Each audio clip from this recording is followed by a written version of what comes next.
Chapter 705. Dojo Expansion. It has been 100 years since Li Xuanmiao started calling Gu and his master.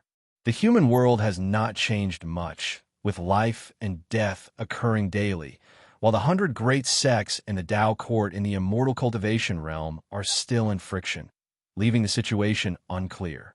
On this day, after the new year, Gu brought Li Xuanmiao to the dust world, a great thousand world more prosperous than the celestial spirit great world, even hiding an innate golden immortal. He planned for Li Xuanmiao to ascend to immortality in dust world. To this end, he even altered Li Xuanmiao's cause and effect, making him a native creature of dust world. Not only did Li Xuanmiao's karma appear this way, but memories of him also emerged among the great cultivators of the world. Now, Li Xuanmiao is a renowned talent known across dust world. He practically changed the entire dust world's cause and effect, such as the power of a Dao extreme Daoyuo immortal. Even the celestial gods of this world were unaware. At the ocean's edge, on the beach, Li Xuanmiao held the celestial Dao immortal stone, looking at Guan with a serious expression. Guan smiled and said, "Don't worry too much. You've already experienced the trials inside. Only this time your opponents are immortal gods. To be cautious, they'll first hide your memories of me, and after you achieve immortality for 10,000 years, these memories will resurface." Li Xuanmiao took a deep breath and nodded slightly. Guan immediately waved his sleeve. A gust of wind sent Li Xuanmiao into a daze. When he regained consciousness, Guan was nowhere to be seen. He looked down at the celestial Dao immortal stone in his hand and immediately probed it with his divine sense. After the time of one stick of incense, the sand beneath his feet suddenly erupted with a skyward blast, shooting straight into the clouds, followed by a brilliant light forming a celestial Dao beam, as spiritual energy in the world frantically surged toward him. He passed the heavenly Dao trial. Beyond the heavens, deep in the cosmos, at the world gate, the celestial god guarding the dust world opened his eyes, displaying a peculiar expression. There are people in this realm who can pass the evaluation of the celestial Dao immortal stone. Impressive. The celestial god muttered to himself, his face showing a look of anticipation. Having an immortal god born in this world also benefits him, as he will receive rewards from the celestial court, and this newly ascended immortal's position will surely be higher than his, possibly allowing them to become acquainted. Many ascended gods and trial gods hold nostalgia, and some great thousand worlds are rich in heritage because of their numerous immortal gods, far surpassing other great thousand worlds. He stood up, intending to go and meet the new immortal god, where he could offer some advice as a form of greeting, establishing familiarity. Guan returned to the Taoist field of the beginningless, feeling elated that Li Xuanmiao was about to join the immortal class. It was uncertain what level of celestial Dao immortal position Li Xuanmiao could attain. According to the eternal life venerable, whether by using the heavenly Dao command or through the celestial Dao immortal stone, the immortal position will be above the celestial gods. The eternal life venerable also listed other methods of achieving immortality, so he would not guess that Guan had a celestial Dao immortal stone in his possession. There are dozens of methods to become immortal, and any path involving the heavenly ascension stairs is a superior one. Most celestial gods are appointed through recommendations from immortal gods or selected from participating in heavenly soldier trials. Even the most gifted among celestial spirit gods, unable to advance through the celestial Dao immortal stone, required recommendations from immortal gods. Talent is the least noticeable in the celestial court because there are so many gifted geniuses aspiring to become immortals. Even the greatest talent in a single great thousand world is considered insignificant within the great Dao. Guan strolled leisurely along the small river in the dojo. Ahead, someone was cultivating by the river, none other than Emperor Tianhong. After many years, Emperor Tianhong had awakened some memories of immortal gods, making him cherish his time cultivating in the Taoist field of the beginningless even more, as he knew he would eventually return to the celestial court. Hearing footsteps, Emperor Tianhong opened his eyes and turned his head, and upon seeing it was Guin, he quickly got up and bowed to Gu and continue your cultivation. I'm just taking a stroll. Guin said with a smile. Li Zuamio's ascension made him view Emperor Tianhong more favorably. Without necessity, he indeed need not oppose the celestial court, as he preferred peaceful, enlightenment-seeking days over battles and killings. As he passed by Emperor Tianhong, the latter breathed a sigh of relief and continued meditating and cultivating. Despite having spent many years together, he still felt great pressure facing Guin. Hearing his inner thoughts, did not mind much either. As the number of people in the Taoist field of the beginningless grew, he could not befriend every disciple, as that would be too exhausting.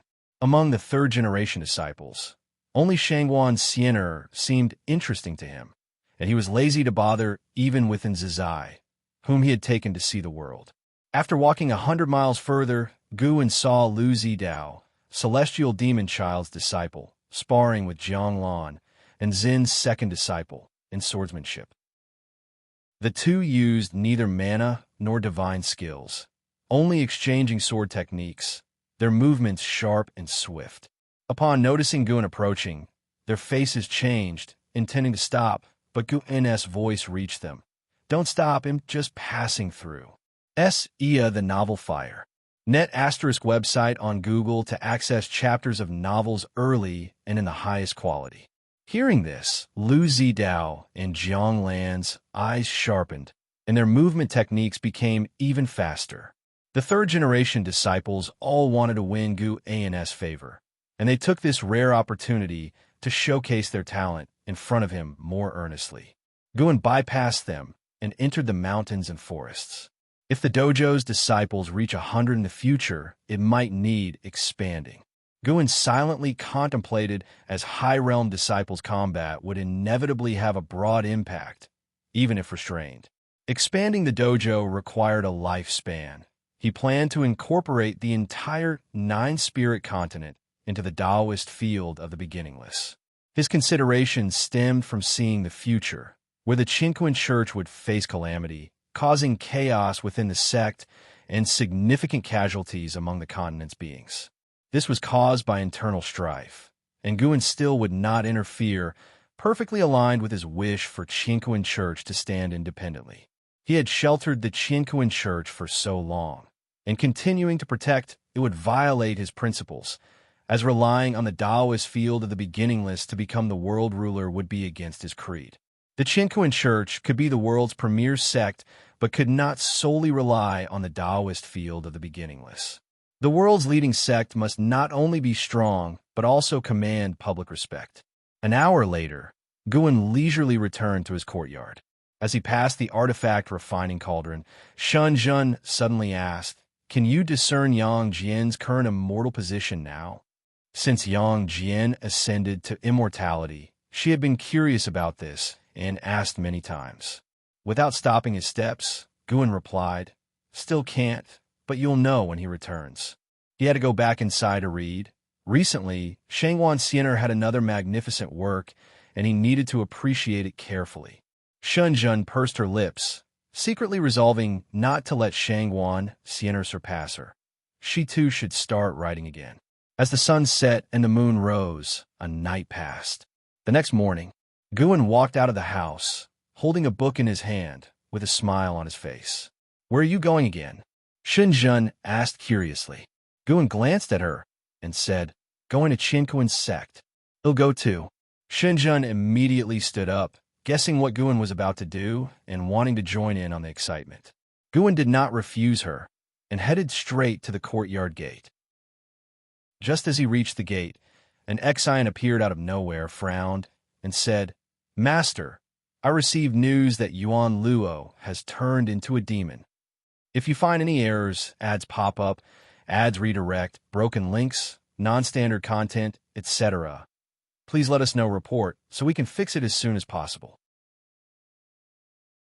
Chapter 706 Inheritance of Heaven and Earth. Yuan Luo, once the top genius of the Qinquan sect, is now a free immortal, famous throughout the world. His descent into a demon is a great blow to the Qinquan sect, which prides itself on being an orthodox Taoist sect. An Xin received the news that Yuan Luo, during his training outside, encountered many sections. For some reason, he suddenly turned into a demon, slaughtering tens of thousands of cultivators, including hundreds of fellow disciples. The news spread back to the Qinquan sect, and they couldn't contain it. Other sects are also using this incident to damage the reputation of the Qinquan sect. An Xin felt that this was an unprecedented crisis for the Qinquan sect, and if not handled properly, it could affect its future development. Let nature take its course. This calamity can just test the resolve of the Qinquan sect, Guan replied casually. Yuan Luo hadn't truly become a demon. He merely acted out in a fit of rage. In fact, he had always had a streak of fierceness since childhood, and the higher-ups of the Qinquan sect were aware of it. As the reincarnation of Chaos Grudge Luo, Yuan Luo's power would grow with his resentment and anger. During his conflicts with the Tao court, he became increasingly aware of this and began consciously allowing himself to enter extreme emotions. Currently, Yuan Luo isn't powerful enough, at least not capable of endangering the world. The Chaos Grudge Luo is sealed, so he can only borrow a little power. In fact, aside from Yuan Luo, there are other hidden dangers within the Qinquan sect. The rules of the righteous Tao sometimes incite hatred and can become tools for those with intentions. Upon hearing Gu An's words, an Xin realized something. She stepped aside to make way for Gu, and watching the departing backs of Guan and Shunjun, an Xin sighed slightly. She understood that her master had grown tired of caring for the Qinquan sect. Although she got along well with the Qinquan sect, she wouldn't go against or doubt her master's decision. An Xin stopped thinking about it and turned to leave. Recently, she had been immersed in the reflections of reincarnation, gaining deeper insights into the primordial Tao Emperor. She increasingly felt that the primordial Tao Emperor was unfathomable, and it was a path with limitless potential. She was resolute in her determination to become a primordial Tao Emperor. The disciples of Wuxia all walk the path of the primordial Tao Emperor, and she aims to become the first primordial Tao Emperor within the beginningless, aside from Guan. The sun was bright, and amidst the surrounding mountains, Xiaolon, in a white dress, walked on the stone path beside a stream, curiously admiring the scenery along the way. Senior Sister Xiaolon. A voice came from the side, and a young man in blue descended from the sky, landing beside her with a smile on his face. The blue-clothed man's figure was tall, with an elegant demeanor, and his smile felt as gentle as a spring breeze. Xiaolon nodded towards him and asked, "Junior Brother Chong, you're here too? Master said that the Ting Master wanted to see me, so I came. I didn't expect I wasn't the only one. As it seems, there might be other disciples as well." Junior Brother Chung smiled. Xiaolon couldn't help but become interested. It seemed the Ting Master had something major to arrange. The two continued forward, chatting along the way. On their journey, they encountered other disciples, heightening their curiosity about the purpose of this trip. Upon arriving at a courtyard, they saw a dozen or so disciples waiting there, and Xiaolon also spotted Zhao Rushan.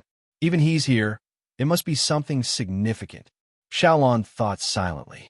Zhao Rushan now wielded immense power, second only to Ting Master Yuan Songzi within the Tao court.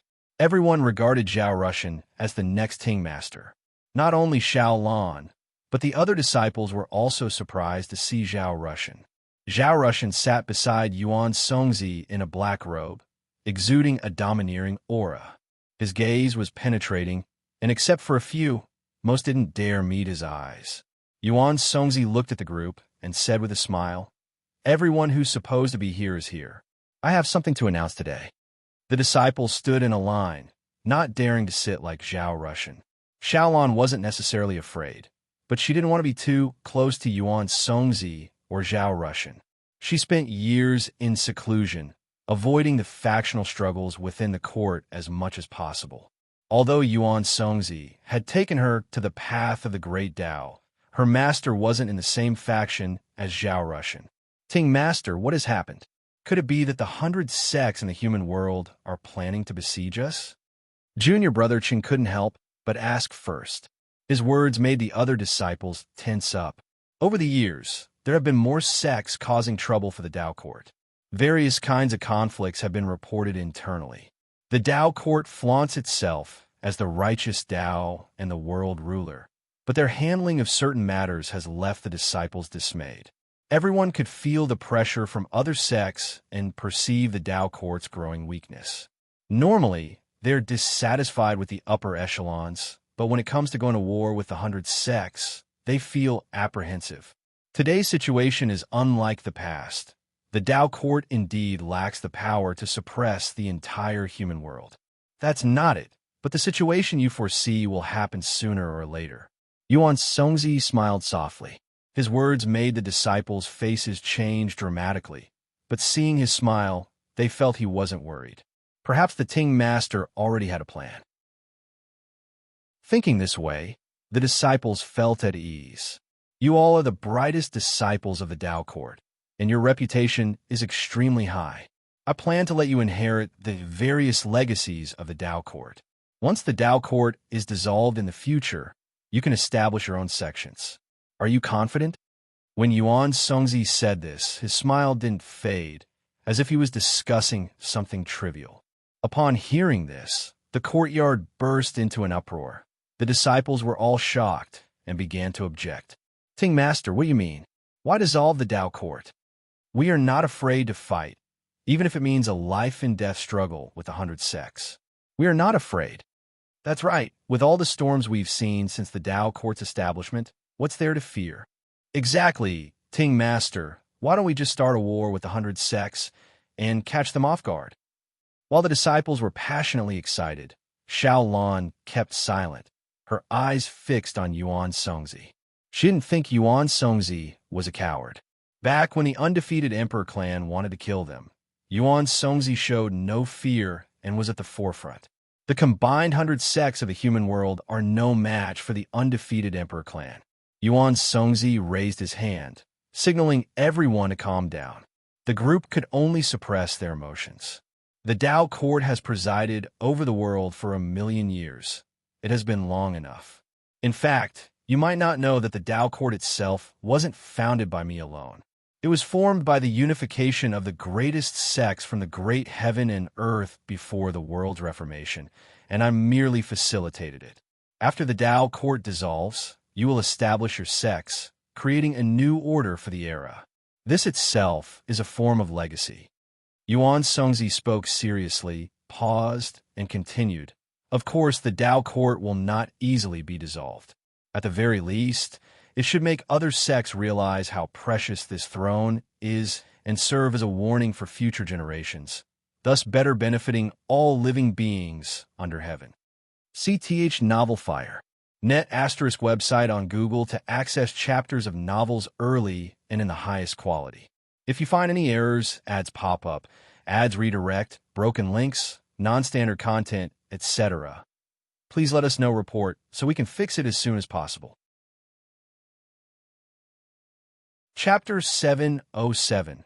Vast Law Great Light, God Honor Inside, the Grotto Heaven. Guan and Xiao Lan sat on the mountain cliff, chatting while enjoying the scenery.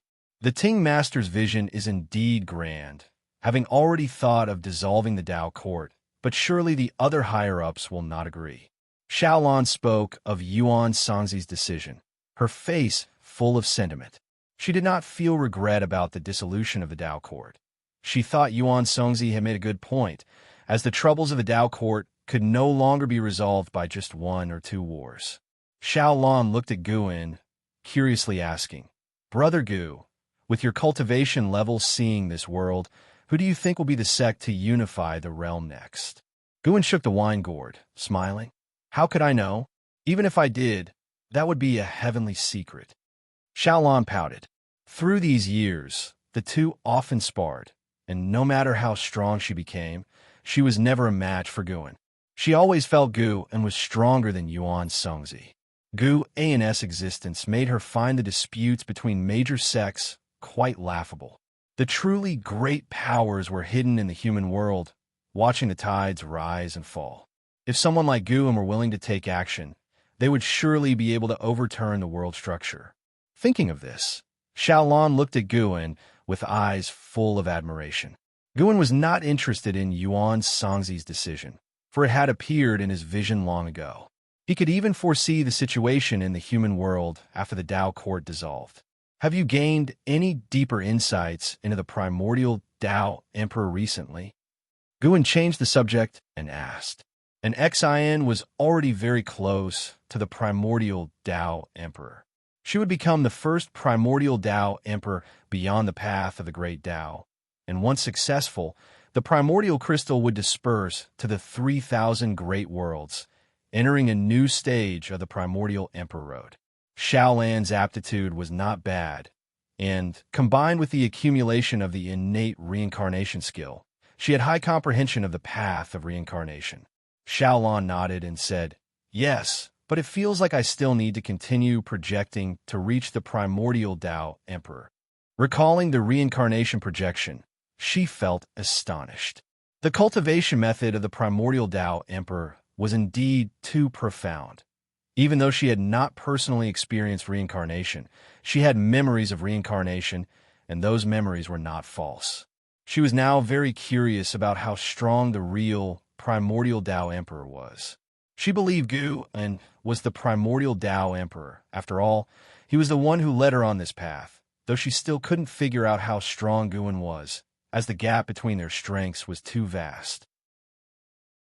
She began to discuss her cultivation dilemmas with Gu and accompanied her for 3 days before leaving. After leaving the Dao court, he first went around collecting medicinal herbs. After profound mystery left, the mountain god temple was considered abandoned, and Guan had already moved those herbs to the Taoist field of the beginningless. To commemorate this place, he left a legacy in the mountain god temple. After picking mature medicinal herbs outside the dojo, Guan returned to the Taoist field of the beginningless, leisurely walking towards the peak where he resided. Everything was moving in a positive direction, and next, he looked forward to his own progress. When he achieved a lifespan of 100 million years, he would go to break through. CTH Novel F. Ire. NT website on Google to access chapters of novels early and in the highest quality. What realm would be above Dao Extreme, Dao Immortal? He could first invest some of his lifespan to probe the name of a higher realm, but he did not do so, knowing that names meant nothing and preferred to keep its mystery, which made him more expectant. The sun set in the west, casting a long shadow of Guan. On a grand and magnificent hall, Long Mia, also known as the Celestial Destruction Divine Dragon, walked forward with powerful strides, wearing golden armor, valiant in appearance, as if dragon shadows circled around him. This hall was vast, with immortal mist covering the floor, and huge stone pillars stood upright, each coiled with different flood dragons, all living creatures, some asleep, some watching the celestial destruction god. He advanced all the way to the white jade stairs, which had 100 steps, towering 100 zhang high, and at the top sat a giant azure lotus seat, upon which sat a giant immortal. This giant immortal, though sitting, exceeded 1,000 zhang in height, wearing a large, dark robe, with white hair, but an exceptionally youthful face, ruddy complexion, and a jade hairpin inserted above, with the tail end ablaze. This immortal was a supreme immortal of the celestial court, titled Guangfa, Taiguang Divine Lord. Celestial Destruction God greets the Divine Lord. The Celestial Destruction God bowed and raised hands in a salute, his tone respectful. Guangfa Taiguang Divine Lord opened his eyes, and the entire hall grew even brighter. He looked down at the Celestial Destruction God and slowly spoke. Your past this Lord already knows. You have rendered significant contributions to the Celestial Court. This Lord will assist you in advancing to Star Monarch. Before that, you will cultivate in this Lord's dojo and strive to achieve Tai Ching Golden Immortal as soon as possible. Thank you, Divine Lord. replied the celestial destruction god, his tone not too surprised nor overly excited. Profound mystery. Guangfa Taiguang, divine lord, spoke, and as the words fell, a figure appeared out of thin air in the hall, less than 100 zhang away from the celestial destruction god. The celestial destruction god glanced over, his eyes squinting. He could feel the celestial Tao destiny of the other, whose immortal position tier was higher than his, but the other's cultivation level was only at the profound yuan-free immortal realm. Could such a cultivation level achieve Star Monarch? The celestial destruction god did not underestimate the other. He knew that such achievements couldn't be through connections, and the other might have ascended through a superior path to immortality. The one who appeared was indeed Li Xuanmiao, who had passed the trial of the celestial Tao immortal stone. Li Xuanmiao wore a gold-threaded white robe and a peacock's silver crown, with a transcendent bearing, like an immortal from painting. He was not as dominant as the celestial destruction god, but his own immortal god qualities were outstanding. Li Xuanmiao saluted Guangfa Taiguang divine lord, saying, "Master, he is this lord's new disciple, coming from a great world within dust, passing the test of the celestial Tao immortal stone, and being awarded by Tsangtian, ranking among the star monarchs. His cultivation is too low. Before the realm improves, this lord will not let him take any immortal positions. Celestial destruction god, henceforth you are responsible for guiding him. This will be your first task from this lord. If you wish to descend to the lower realm, you may do so yourself, but each time you may not exceed 100 immortal years." Guangfa Taiguang divine lord's voice echoed. Upon hearing this, the celestial destruction god immediately accepted the order, without refusal or further questions. Shortly after, Guangfa Taiguang divine lord closed his eyes. Li Xuanmiao raised his hand towards the celestial destruction god, signaling to leave the hall together. The celestial destruction god nodded, and the two turned and left together. After walking out of the golden hall, they arrived on a cloud, looking out to where numerous palaces emitted 10,000 rays of golden light, and a giant rainbow hung in the sky. "Master has already informed me of your arrival and asked me to prepare a dojo for you in advance. Come with me," Li Xuanmiao said, looking at the celestial destruction god. Since ascending, he had met many immortal gods, and he had already accepted the disparity in status among immortal gods. As a star monarch, he could direct celestial gods, and even though the celestial destruction god cultivation was higher than his, he need not be polite, nor did he need to bow. "Thanks, star monarch." The celestial destruction god cupped his fist, showing no displeasure on his face. Li Xuanmiao began leading the way, and as he walked, he turned to ask, "Celestial destruction god, I heard you destroy worlds. Could you tell me about the duties of celestial gods?" Being new here, I want to gain more understanding of the celestial court. If you find any errors, ads pop up, ads redirect, broken links, non-standard content, etc., please let us know, report, so we can fix it as soon as possible. Chapter 708. Below the realm facing Li Zamiao's inquiry, the celestial destruction god did not refuse and began to narrate about the celestial gods. Although celestial gods hold the lowest tiers of the celestial court's immortal positions, there are tens of thousands of types. The most numerous are the celestial gods guarding the worlds, including the 3,000 great worlds and many cosmic planes. Where there is guardianship, there is destruction. The celestial destruction god belongs to the destruction faction, wielding the power of punishment. Above celestial gods are the star monarchs, and above them are the main deity and the immortal monarch. The pinnacle of the celestial destruction god's faction is the god of destruction, a main deity position. After joining under the command of the majestic god's venerable Guangfa Taiguang, the celestial destruction god essentially left the god of destruction's faction, embarking on another path. Li Xuanmiao had long known that the majestic god's venerable Guangfa Taiguang was extraordinary, but he didn't expect him to hold such a high position.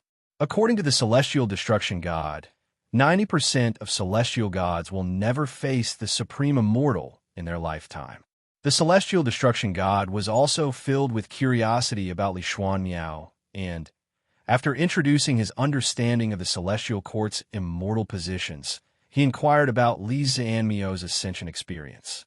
Li Xuanmiao had a favorable impression of him and did not hide anything.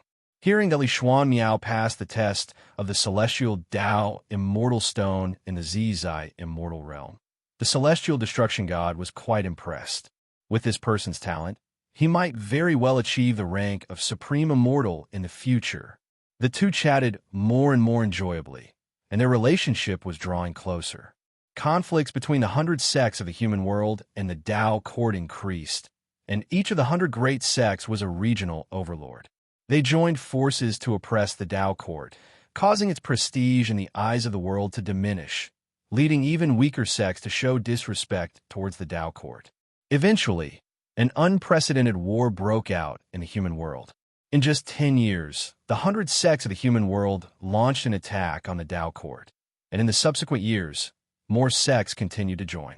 The Dao court, like an ancient towering tree, was on the verge of collapse, and everyone wanted a piece of its flesh. The Qinquan sect also got involved. In the end, they forgave Yuan Luo, merely imprisoning him for 10,000 years, before they too threw themselves into the war against the Dao court.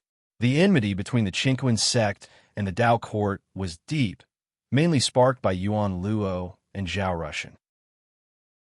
The two sides had been in constant friction, accumulating hatred over hundreds of thousands of years, waiting to explode. The Dao court, after all, was a colossal entity that dominated the heavens and the earth for millions of years. Its depths were unimaginable to the world, and even when facing attacks from all over the world, they could still exhibit resilience. Search * The Oval Fire. Net website on Google to access chapters of novels early and in the highest quality. 100,000 years later, the war in the human world still had not ended, and constantly new outstanding talents emerged between heaven and earth, having to venture to the ancient battlefields to prove themselves.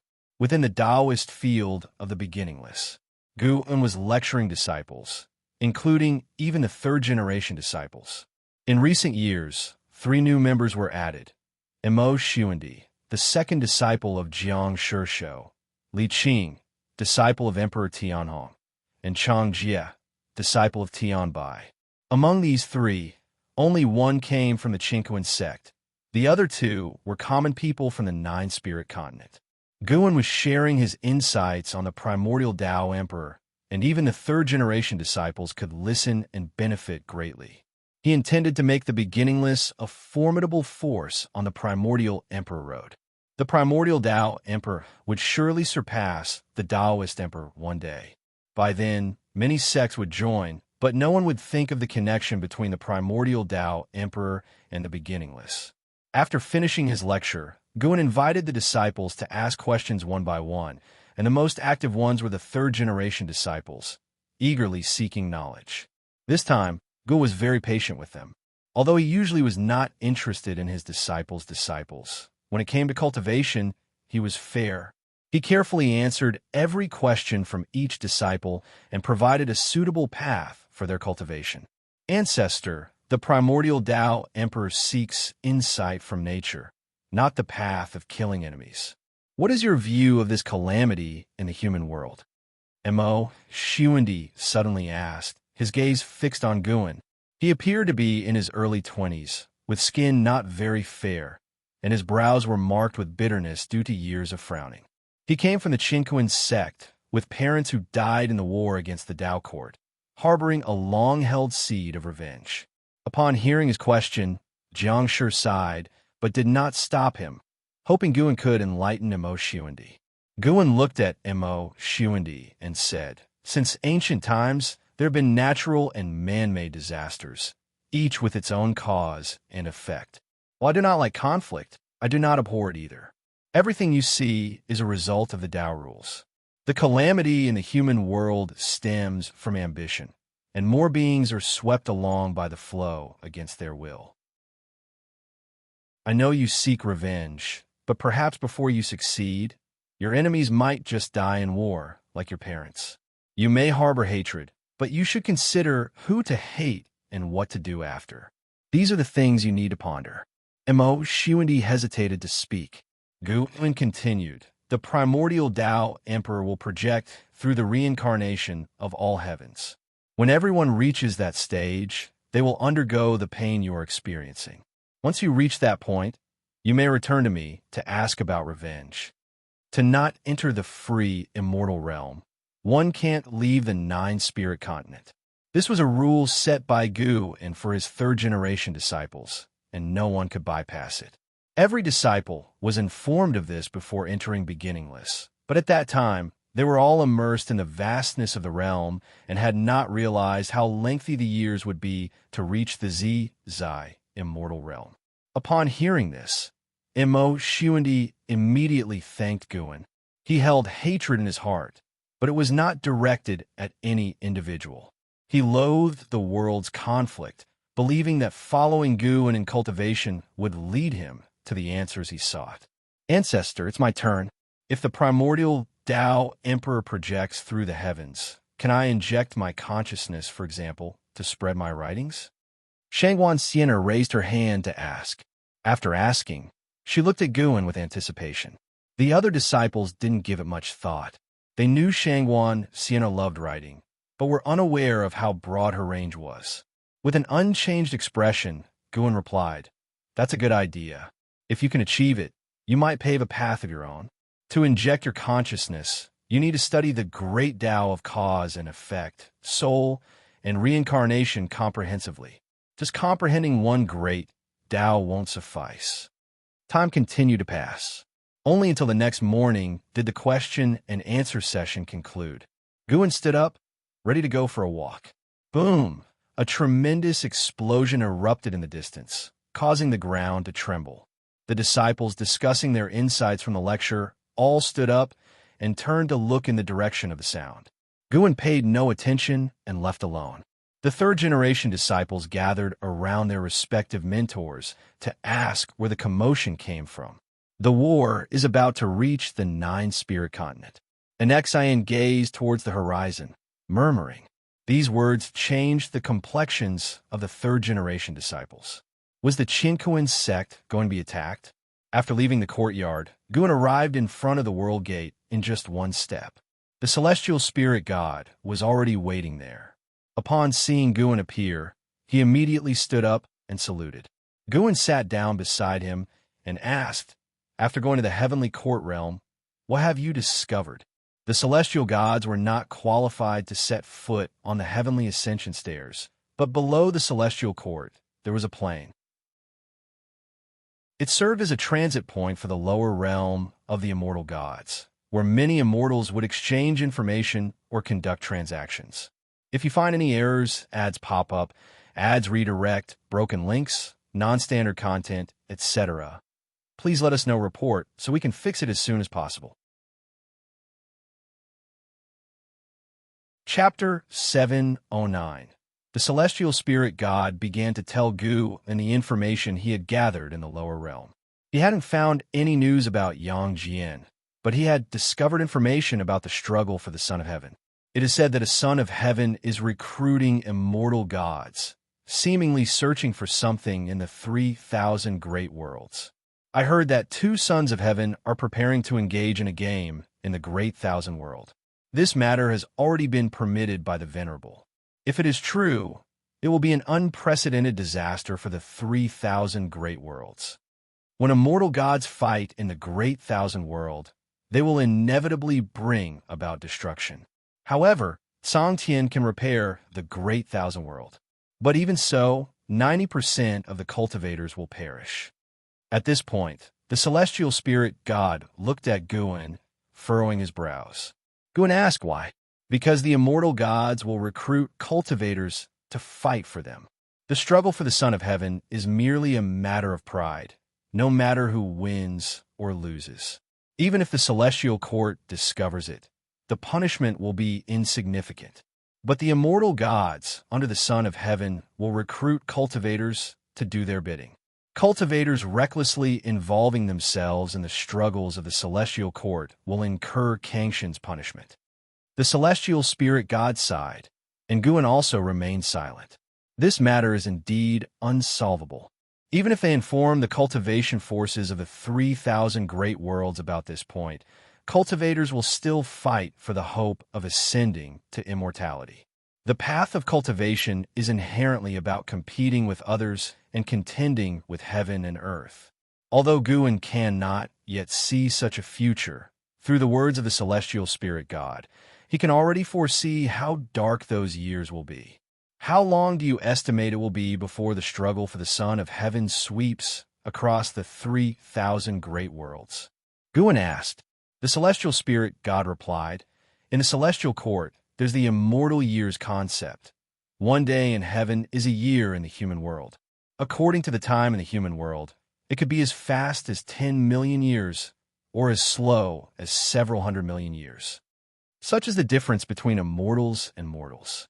To the immortal gods, 10 million years pass quickly, but for the human world, 10 million years are enough to change the course of history. Fortunately, for Guan, time isn't that rapid either. 10 million years are enough for his power to soar. Of course, even if this catastrophe were to erupt now, he wouldn't be afraid.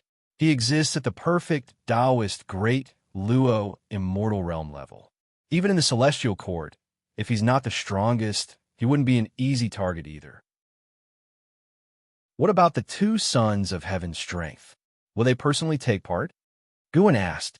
That's not something I can investigate, but they will certainly take action. Such struggles have occurred many times before. To become the celestial emperor, besides being powerful, one must also rely on the strength they control. Therefore, they will first act as the players. If they are on the brink of losing it all, they will undoubtedly step in personally. The celestial court is the same. The celestial emperor is supreme, often in seclusion or asleep in reincarnation. But if the celestial court encounters a catastrophic calamity, the celestial emperor will certainly act, capable of turning the tide. The celestial spirit god showed a look of longing and then recounted some legends about the celestial emperor. In the celestial court, even if the celestial emperor hasn't appeared, his legends are enough to make all immortal gods trust in his abilities. The celestial court has controlled the heavens for countless years, and the reason they have their current status is that they've suppressed wave after wave of opponents and rebels. Even when the chaos evil demons launched a massive invasion, they couldn't shake the celestial court's celestial Tao destiny. The legends told by the celestial spirit god were exaggerated, almost praising the celestial emperor to be omnipotent, as if without the celestial court, the celestial emperor would still be the most powerful being, capable of suppressing all beings. Guan thought these legends weren't false. He compared the disparity in strength between the celestial court and the 3,000 great worlds, and even without counting the celestial emperor, the celestial court was terrifyingly powerful. With so many immortal gods, there are always those with ambition. For the celestial emperor to permanently occupy that seat, his power must be overwhelmingly superior. After discussing the celestial emperor, the celestial spirit god asked, Master, how do you view the celestial spirit great world? Do you let it be, or find a way to help them avoid this catastrophe? As long as they don't support the immortal gods, even if affected, they could be resurrected by Tsangtian after death. If we do nothing, once the news spreads, they will surely choose to assist a son of heaven. Sir, the novel F. Ire. Net website on Google to access chapters of novels early and in the highest quality. Between the two sons of heaven vying for power, there will be one winner. But even following the winner, besides a few can ascending to immortality, others will face Kangxin's punishment. Even as a son of heaven, they don't have the authority to distribute a large number of celestial Tao immortal positions. Guan replied, If I can protect the entire world, I won't refuse. I just won't join the internal conflict. You and I have lived in this great world for many years, not without grace, but also with fate. Find a way to help them avoid it, but don't expose our existence. This matter doesn't need him to act personally. The celestial spirit god now serves him and naturally has to work on it. Of course, Guin wouldn't treat him unfairly. After finishing the official matters, Guin began to expound the Tao for the celestial spirit god. Even after becoming a celestial god, cultivation is necessary, but the higher one ascends, the more challenging it becomes. Guin used his achievement in Tao Extreme Wo Immortal to guide the celestial spirit god, which was a great opportunity for the celestial spirit god. The celestial spirit god had never stepped into the celestial court, and he naturally couldn't access teachings from supreme immortals or the celestial Tao Venerable. Every time Guin expounded the Tao, the celestial spirit god listened intently. Serving Guin wasn't just to protect himself and his son Tian Hao. He also wanted to improve. No matter how strong his talent, the endpoint could only be a star monarch. But now the situation was different. The celestial spirit god's ambition was also growing, and he was consciously paving the way for Guin in Wushi. Above the sea of clouds, a beam of blue light swept across. On closer inspection, it was a blue round fan, and on the fan stood a dozen figures, led by the eternal life venerable who had previously visited the celestial spirit great world. Yang Jian, clad in silver armor, stood among the crowd, his gaze continually scanning the surroundings, admiring all the scenery along the way. In the distance, the sea of clouds surged, transforming into various shapes that were magnificently breathtaking.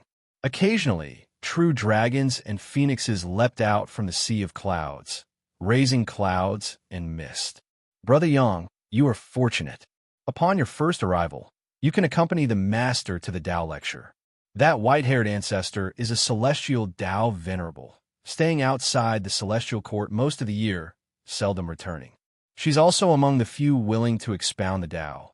A gray-robed Taoist looked at Yang Jian and said with a gentle smile, all those around were immortal gods, with the lowest immortal position being a star monarch. There were even main deities and immortal monarchs present. Each of them possessed an imposing aura and unfathomable presence. Yang Jian couldn't help but curiously ask, Celestial Tao Venerable? Is someone bearing the title of Venerable the highest in the celestial court's immortal position? The gray-robed Taoist smiled. Naturally, even among celestial Tao Venerables, there are degrees of superiority. When we encounter them, we must salute and dare not offend in our hearts, or the heavenly Tao will punish us. When you meet her, you will never forget it. Being able to behold a celestial Tao Venerable is a great blessing in itself. Song Tian will greatly increase our celestial Tao destiny, saving us years of arduous cultivation. Moreover, the Tao teachings of a celestial Tao Venerable are beyond your imagination, certain to yield abundant gains for you. These words made Yang Jian even more expectant of the upcoming Tao lecture. He also felt more grateful to Guin Master. I am about to face a celestial Tao Venerable and listen to her teachings. If you knew, would you be pleased for me? Yang Jian felt a bit regretful because he felt he was attending in place of his master. Such a grand opportunity should have belonged to his master. If you find any errors, ads pop up, ads redirect, broken links, non-standard content, etc., please let us know report so we can fix it as soon as possible. Chapter 710, Great Tao Reincarnation. True self returned Gu and did not know that Yang Jian was thinking about him. He continued to live his leisurely life, and besides regularly harvesting mature medicinal herbs, he began to travel the human world. In this turbulent era, more features of the human world emerged. Observing and experiencing them helped him in his enlightenment. He always felt that understanding the great Tao didn't necessarily require walking the path of the great Tao, as the Tao is omnipresent, and from the microscopic, one can observe the vast. As warfare engulfed the entire realm, living souls perished daily. The Tao court was besieged, and the attacking sects were numerous, making it easy to control the world's narrative. When the war reached a stalemate, the The image of the Tao court in people's hearts began to overturn. Later, the Tao court was portrayed as the most evil force in the human world, the root of all calamities. The mortal spirit knew nothing of the golden ages from tens of thousands or hundreds of thousands of years ago. They only knew that various sects currently attack the Tao court, and with the addition of those rumors, they loathed the Tao court deeply. Another 220,000 years passed since the celestial spirit god informed Gu and about the struggle for the Son of Heaven. The Tao court finally came to its day of dissolution. Legend has it that the defense lines of the Tao court were breached in various directions. To safeguard the lives of the Tao court's disciples, the Ting Master announced its dissolution, and the once dominant entity fragmented, plunging the world into a kind of frantic chaos. The foundations of the Tao court were too deep, and the disciples fled the court by faction, leading to a lot of infighting during this process, while cultivators from other sects, hearing the news, madly rushed into the Tao court to seize opportunities. Dark clouds rolled, smoke filled the air, and Guan and Xiao Lan stood on a cliff, watching a great city in the distant mountains engulfed in flames, with countless cultivators flying in and out, and battles even occurring in the distance.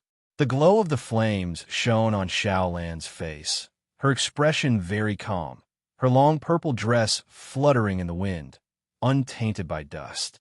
Guan turned his head to look at her and asked, "Any regrets?" The great city ahead was one of the Tao court's cities, once a prosperous hub for immortal cultivation trade, renowned throughout half the world, and now reduced to such a state, sigh-inducing indeed. Although Xiao Lan did not intend to perish alongside the Tao court, having stayed there for 1,000,000 years, she did have feelings for it. The Ting Master is still alive, just gone to outer heaven. The legacy is still there, passed on to the disciples, and now it's only the name of the Tao court that is gone. What's there to regret? Xiao Lan said calmly, gazing into the distance. If Guan couldn't hear her inner thoughts, he might truly believe she didn't care. However, with the Tao court about to become a thing of the past, the living must look forward. Brother Gu, for the first time, I feel the fierce current of the human world's greater situation. Even a strong Ting Master and the Tao court couldn't withstand the overwhelming will of the masses. The so-called Taoist lineage, what is its true meaning of existence? Xiao Lan asked softly, her eyes subtle. Over the years, she felt the pressure on the Tao court, with endless enemies coming from all directions, everything in heaven and earth condemning the Tao court, and even many disciples within the Tao court reflecting on what went wrong with it. However, the fact is, the 100 sects of the human world wanted to overturn the Tao court, and the Tao court lacked absolute strength to suppress them. If it were only a matter of strength, it would be fine, but the fall of the Tao court was so disgraced, collapsing in an evil guise. Years later, would the world think of the Tao court as the demon sect? A Taoist lineage originally serves the purpose of spreading the Tao, imparting knowledge, mutually discussing the Tao, and jointly promoting the exploration of the great Tao. What you worry about may not happen. Although the Tao court's current reputation is poor, over the long years, it has helped many living beings, and those deeds will be remembered by those with heartfelt appreciation and eventually etched into history. Guan replied, stating facts. Not to mention those beings who are grateful or aspiring towards the Tao court. The 100 sects of the human world will eventually follow in the Tao court's footsteps, and then later generations wishing to topple them will naturally rehabilitate the Tao court to slander them. Right and wrong, black and white will be judged by future generations, and indeed these distinctions will disappear over time. In this era, looking back, how many people remember the Holy Court and Immortal Dynasty? In the red dust of the great Tao, nothing truly matters. So-called history is just a possession of the human world.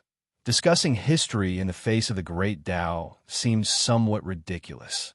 Guan finally understood why those great power cultivators viewed the masses with indifference. Living long enough, one realizes that all things seem to go through a kind of reincarnation, where good and bad will both turn to dust, and what can be done eventually becomes futile. Of course, Guan merely lamented slightly, He always felt he was human, not immortal, and the most important thing for people is emotion. He wouldn't deliberately erase his feelings. Whatever he cherishes, he will protect, seeking only peace of mind. Xiaolan was also contemplating Gu N's words, but recalling all sorts of past events made her feel like she had experienced a vast and illusory dream. When she glanced at Guin beside her, she felt a sense of solidity. The road they traveled was not a dream. What are your plans for the future? Will you cultivate in my dojo? Guin looked at Xiaolan and asked. The dissolution of the Dao court did have an impact on Xiaolan, and over the years, past memories had continuously flashed in her mind. The former Yilan was about to return. Xiaolan was lively and innocent, while Yilan was more rational and had her own ambitions. Forget about it. I want to return to the Xiao family to protect them. In the future, I will visit you at the Nine-Spirit Continent, and you can always come and find me. I should grow up and cannot always cling to you. Xiaolan looked at Guin and said seriously. Guin smiled, looking at her expression, knowing that his junior sister was indeed about to return. As for his junior sister, he wouldn't treat her like the other disciples who went out. He would proactively visit her. Then let's go. He'll accompany you to the Xiao family. After all, I have some ties with the Xiao family. Guin laughed and then raised his right hand. Xiaolan smiled, took his hand, and they disappeared from where they stood. Search * the novel Fire. Net website on Google to access chapters of novels early and in the highest quality. A few days later, Guin returned alone to Within the Beginningless. Today, Within the Beginningless was somewhat lively because LV Xian had returned. The disciples gathered in Gu An's courtyard to listen to LV Xian recount his experiences and the state of the world. The third-generation disciples had never seen LV Xian and were full of curiosity about this senior from a sect. After learning that Within the Beginningless had a third generation of disciples, LV Xian no longer acted frivolously, instead putting on a grandmaster demeanor. Junior Master LV, in your view, which sect will be the next world ruler? And Zen's second disciple, Jiang Lan, asked curiously. The other disciples also stared intently at LV Xian. LV Xian, being out for years, would surely discern the trend. LV Xian pondered, just about to answer, when he suddenly saw Gu N's figure at the courtyard entrance. His eyes lit up, and he immediately dashed over to Guin, bowing in salute. Master, I have important matters to tell you. Can we speak privately? LV Xian said excitedly. In front of Guin, he didn't bother to pretend. Upon hearing this, Guin nodded slightly, then walked towards his pavilion, and the other disciples all stood up, bending in salute towards him. If you find any errors, ads pop up, ads redirect, broken links, non-standard content, etc., please let us know report so we can fix it as soon as possible. Chapter 711. The final trial inside the room. Guin sat by the table, pouring tea for himself. LV Xian closed the door, then came before him, mysteriously taking out a long box and placing it on the table. This scene reminded Guin of the time LV Xian handed him the celestial Dao Immortal Stone, making him feel both amused and helpless. Before LV Xian arrived, Guin already knew what this guy was going to present, but he still chose to ask LV Xian, "What is this?" In response to Gu An's inquiry, LV Xian chuckled, "Another immortal god's opportunity." In beginning to suspect, an immortal god descended to the mortal world. Inside is a piece of divine wood, containing a chance to ascend to immortality. It's said that there's a supreme immortal god traveling through the Dao universe, seemingly searching for something. If you can assist him, you may gain immortal fate. Guin nodded slightly, but felt contemptuous in his heart. The son of heaven and his immortal gods, resorting to such petty tricks, creating mystique out of nonsense. Guin spoke, "Don't get involved in this causality." He recounted the competition between the son of heaven to LV Xian, who listened in astonishment. LV Xian had suspected whether it was a scheme or a trap, but didn't expect such a struggle hidden behind it. Would the son of heaven use all living beings as chess pieces in the competition between his children. Afterward, the heavenly Tao won't severely punish the Son of Heaven, but will impose celestial punishment on those cultivators participating in the immortal gods' conflicts. LV felt both absurd and aggrieved. He had a certain admiration for immortal gods. To be precise, all cultivators aspire to ascend to immortality, and everyone has a vision of immortal gods in their hearts. LV didn't believe immortal gods had necessary protection duties towards all living beings, but he felt immortal gods were exalted, distinct from mortals, and the struggle between immortal gods should be a confrontation between them. How could they toy with mortal spirits who are vastly weaker? Search asterisk than a fire. At website on Google to access chapters of novels early and in the highest quality. He suddenly understood why his master refused to ascend to immortality. Such immortal gods, such a celestial court, indeed seemed narrow-minded. Maybe in the future, another group of immortal gods will replace them. Master, then how should we handle this? LV looked up at Guan and asked. Guan glanced at the long box on the table, which immediately caught fire. LV opened his mouth, but ultimately chose to remain silent.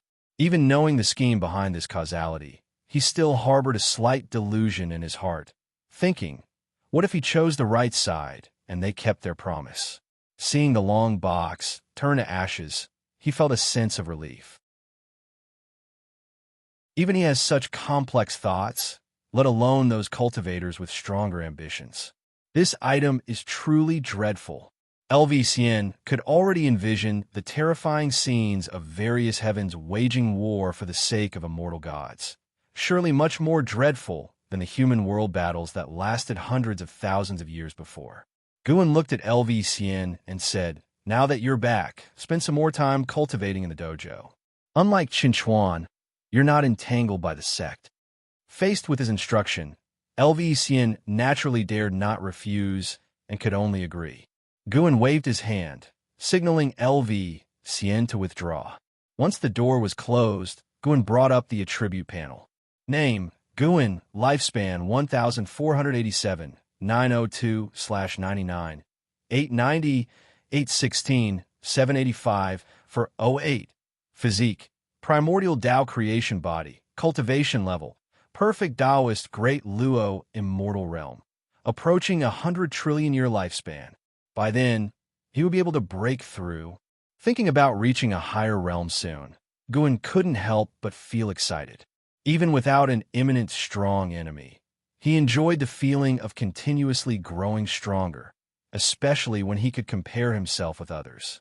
Besides the next realm, he was curious about what features 100 trillion year lifespan would unlock. Would there be another feature upgrade? The enhancements in life expectancy prediction suited his taste. Although occasional hints would disturb his mind, knowing how many potential foes there were and who they were brought him more anticipation. Since I have so much lifespan, should I use 10 million years for a lifespan reincarnation? Guan suddenly had a whim. Because of the long family causality, he dared not easily implement lifespan reincarnation, opting more to use lifespan projection now. Anyway, he had interfered with enough causality. Why trouble himself unnecessarily? Even aside from him, other great power cultivators also changed the causality of others, heavens, and universe on their path to greater strength.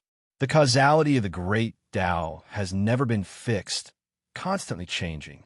True glimpse into the future isn't seeing one outcome, but seeing countless outcomes, choosing the most suitable one for oneself. With this thought, Guan immediately initiated the lifespan reincarnation. An overdue prompt appeared before his eyes, symbolizing the imminent start of lifespan reincarnation. Beneath the blue sky, endless mountains undulated like the spines of ancient dragon beasts, fierce and spiky. On a mid-mountain side, Zhang Buku and Su Yu sat cross-legged together, gazing at a landscape filled with the sitting figures of heavenly soldiers as far as the eye could see. Su Yu suddenly opened his eyes, looking up towards the celestial vault. Shortly after, Zhang Buku also opened his eyes. More and more heavenly soldiers opened their eyes, all gazes directed towards the celestial vault.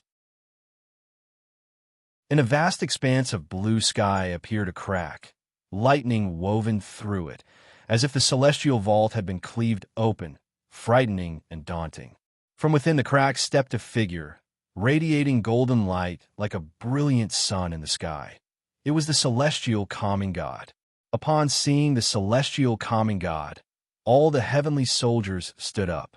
After their previous defeat on the path of the great Tao, they had been cultivating in this realm, waiting for the celestial calming god to arrange a new trial. They were still a long way from ascending to immortality and becoming gods, far enough to make many feel like giving up, yet helplessly so. Next will be the final trial. Only 100,000 heavenly soldiers can emerge, and these top 100,000 will gain celestial Tao destiny. Once their cultivation level is sufficient, they can become gods like me. The voice of the celestial calming god resonated across the entire world, causing every heavenly soldier's breathing to quicken, Zhang Buku included. Yet Zhang Buku felt a bit regretful. He wanted more time to accumulate cultivation. Compared to other heavenly soldiers, he was too young, and facing the final trial now was quite a disadvantage for him.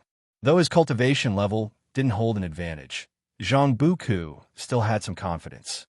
100,000 spots, more than he had anticipated. Suyu smirked, saying in a low voice, "Looks like some immortal gods need to use us. Blessings or curses unknown." Zhang Buku didn't care after hearing this. Ever since following the celestial calming god, they had undertaken various missions, escaping death multiple times. Having come this far, he was determined to ascend to immortality. He would ascend not just for himself, him to find his parents in reincarnation and visit Master Gu and Leah. In his view, Master Gu and Leah had long passed away. Over 1,000,000 years had passed, and the foundation of that realm was far from enough to allow the two to live till today, not to mention their talent wasn't extraordinary. Zhang Buku took a deep breath, fists clenched, with a fire of determination burning in his eyes. So you glanced at him and couldn't help but shake his head. This guy was getting hyped again. Even after all these years together, Suyu still couldn't understand why he got so easily excited. This final trial will begin in this realm. You need not kill each other, but will decide victory through reincarnation. The top 100,000 heavenly soldiers who emerge from reincarnation will succeed, while the remainder will be lost in reincarnation forever, never to transcend. The voice of the celestial calming god sounded once more, dampening the fervor of the heavenly soldiers. Lost in reincarnation forever. If you find any errors, ads pop up, ads redirect, broken links, non-standard content, etc., please let us know report so we can fix it as soon as possible. Chapter 712. In the Taiwei Great World. Zhu Shi, clad in white, stood on the clouds gazing down at the vast earth below. Behind her followed hundreds of people, all exuding extraordinary auras, similarly looking down at the earth, their faces filled with shock. Following their gaze, the endless land below was in complete disarray, with potholes everywhere, mountains flattened, and smoke pervading the heavens and earth, threatening to overturn the sea of clouds. At the edge of the land was a sea of fire, tens of thousands of feet high, seemingly about to devour the entire world, a truly majestic sight. Zhu Shi narrowed her eyes. In that terrifying sea of fire, she saw a figure that filled her eyes with fear. Who was that? How dare he attack the divine court's boundary mountain? How terrifying! Those divine court's great powers were annihilated instantly. He seemed somewhat deranged. Could he be in demonic possession?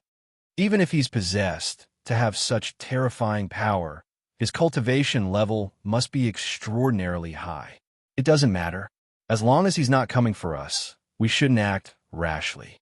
The cultivators discussed among themselves. Although Zhu Shi didn't participate in their discussion, she was equally curious. Having stood in the Taiwei Great World for hundreds of thousands of years, It was the first time she had seen anyone so powerful and daring to take such action against the divine court. Her intuition told her that even more terrifying events were about to unfold, and the Taiwei Great World would face an unprecedented catastrophe. She hesitated, unsure whether she should flee the Taiwei Great World. The divine court had been colluding with the immortal gods, committing heinous acts. She always felt that the divine court's actions would eventually be exposed, leading to a transformation of the Taiwei Great World. She wanted to replace the divine court and establish a new holy court. After hundreds of thousands of years of effort, she finally built a force. To give it up so easily was an excruciating decision. Moreover, the figure in the sea of fire gave her an inexplicable sense of familiarity.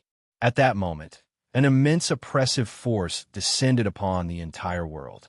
Zhu Shi and the others looked up, only to see a mass of black energy diving from the horizon beyond the sea of clouds, unstoppable. This mass of black energy plunged into the endless sea of fire at an incredible speed. The sea of fire scattered, stirring up strong winds that ravaged the heavens and earth. Zhu Shi and the others immediately began cultivating energy to resist the scorching fire winds. Zhu Shi squinted, seeing the black energy disappear as it crashed into the sea of fire. She had seen this black energy before. It belonged to a great power of the divine court, whose cultivation reached the heavens and earth, once plunging her into despair. Fortunately, in that battle, the target was another person, and she was merely caught up in it, eventually narrowly escaping danger. Zhu Shi harbored an absurd suspicion in her heart. Who are you indeed?" A terrified voice echoed, shocking the other cultivators around Zhu Shi. They recognized this voice as well. It belonged to Li Chengfeng, a great cultivator of the divine court. Li Chengfeng was a heaven-encompassing free immortal, a famous divine general of the divine court, known for slaughtering countless enemies and having a fearsome reputation. When they faced Li Chengfeng, they could only look up in fear. They had never heard him speak in such a tone. Fear, despair. Did Li Chengfeng get defeated just after descending? Hundreds of divine senses probed simultaneously, followed by gasps of shock. Retreat. Zhu Shi immediately ordered, turning around to leave first, with the others following closely. No one hesitated, all scared out of their wits. In the distance, the sea of fire dispersed, revealing a white-haired man with a bare upper body standing on an extensive charred plain. He held a purple-robed man's neck, lifting him high.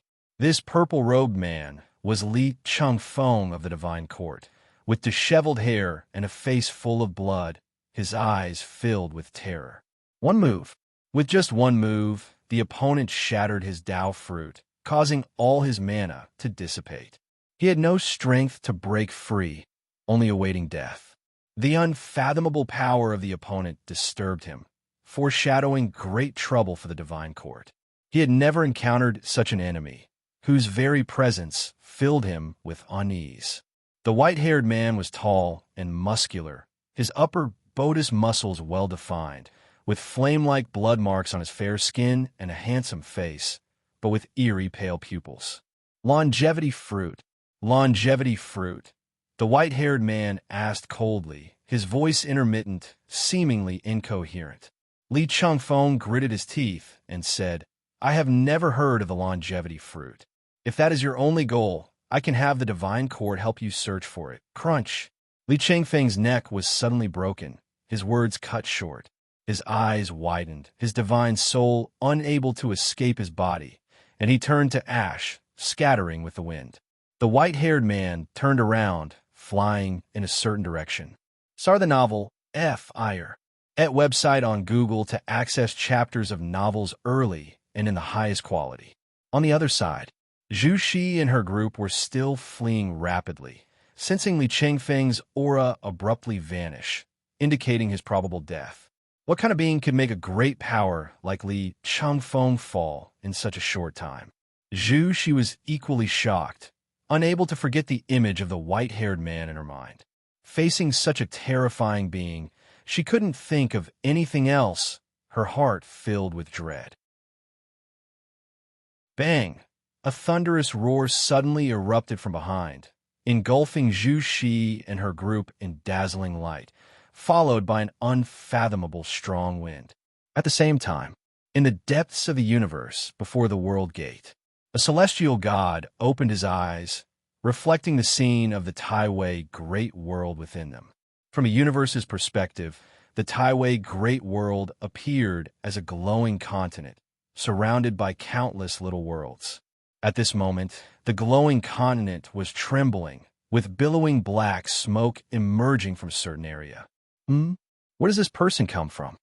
The celestial god muttered to himself, beginning to calculate with his fingers, his expression growing increasingly strange. War Spirit Holy Mansion. Taishangju. It's actually him? He's still alive? The celestial god furrowed his brows, then stood up, turning to walk into the world gate. A storm gusted from the depths of the universe, but the world gate remained unmoved, unaffected. The storm lasted for a long time, and when the turbulence subsided, the celestial god had not returned. On the other side of the universe, the strong light of the Taiwei Great World was gradually fading. The white-haired man suddenly appeared in the void, holding a person in his hand. Who? Does the War Spirit Holy Mansion intend to oppose the Celestial Court? The person held by the white-haired man was an old Taoist with an immortal aura, none other than the immortal monarch Han Sha, hidden within the divine court. He could see the cause and effect of the white-haired man, linked to the War Spirit Holy Mansion, a powerful court outside the jurisdiction of the Celestial Court. The white-haired man, Taishangju, ignored him, grabbing his head and stepping into the void. A time-space rift appeared in front, into which he stepped, dragging the immortal monarch Han Sha with him, disappearing without a trace as the rift quickly closed, as if nothing had happened. But the celestial Tao immortal light of the Taiwei Great World was fading, indicating a titanic battle had just occurred. If you find any errors, ads pop up, ads redirect, broken links, non-standard content, etc., please let us know report so we can fix it as soon as possible. Chapter 713, Tao Saint Heart Swish. The waves incessantly washed up on the beach, crashing against the rocks, sending up sprays of water. In the distance, demon birds hovered over the sea, wary of approaching the shore. On the beach, Guan sat in meditation, his eyes closed, the whirlpool of spiritual energy around him slowly dissipating. The sky gradually turned yellow, dusk nearing. A meteor streaked across the sky, piercing the sea of clouds, aiming towards Guan. Just as the meteor was about to strike Guan, he suddenly raised his hand and caught the meteor in his grasp. He opened his right palm to reveal a white jade stone, the size of a pigeon egg, in his hand, refracting a crystalline light, exuding a mysterious beauty. Guan slowly opened his eyes, looking at the white jade stone in his hand with a complex expression. He had just received the inheritance memories of lifespan reincarnation, his mind awash with emotions and thoughts. He had experienced another life. This lifetime was far longer and grander than the previous ones combined. Perhaps it was related to Gu An's current cultivation level, as this lifetime's cultivation far surpassed the former ones, even reaching the realm of Tao Extreme Daluo Immortal. The endpoint of lifespan reincarnation varies with the state of one's cultivation beforehand. Even with unparalleled talent, one might still succumb to certain misfortunes. Unlike previous reincarnations, this reincarnation body still lived. More precisely, it lived in Gu An's current timeline, destined to die in the future. The reincarnation body was born in the War Spirit Holy Mansion, a Taoist lineage as ancient as Ling Mountain, unrelated to the battle court. Named Taishangju, like other reincarnation bodies, he was born in suffering and grew through countless hardships. The current Taishangju had already reached the cultivation level of Miao Zhendaluo Immortal. He would fall to the Celestial Court when he achieved Tao Extreme Daluo Immortal. Guan could sense that if he tried to contact Taishang-ju, he would face unimaginable repercussions of karmic retribution. Taishang-ju had already vaguely sensed his own karma, so before leaving the Great Thousand World, he scattered many white jade stones imbued with his Tao intent and hidden obsessions. Fearing exposure of his connection with Guan, he created these white jade stones. While they appear to spread fortune, only his true self could fully comprehend them. Reincarnation is unstoppable, and past lives will eventually become fleeting clouds, yet obsessions might transcend reincarnation. Guan toyed with the white jade stone, pondering silently. Luhan's obsession was his son, Lu Qiuxian. Yang Xian's was the Sacred Heart Sword Dao. The Black Profound Emperor's was his senior sister, Fairy Bai Xian. The Emperor of Eternal Lies' obsession was Fairy Yao Xian. Taishang-ju's obsession was to save his master.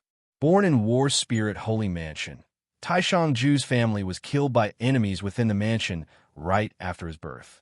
If not for the chance encounter with the Red Dust ancestor, he would have died too, and the Taishang lineage would have been completely eradicated.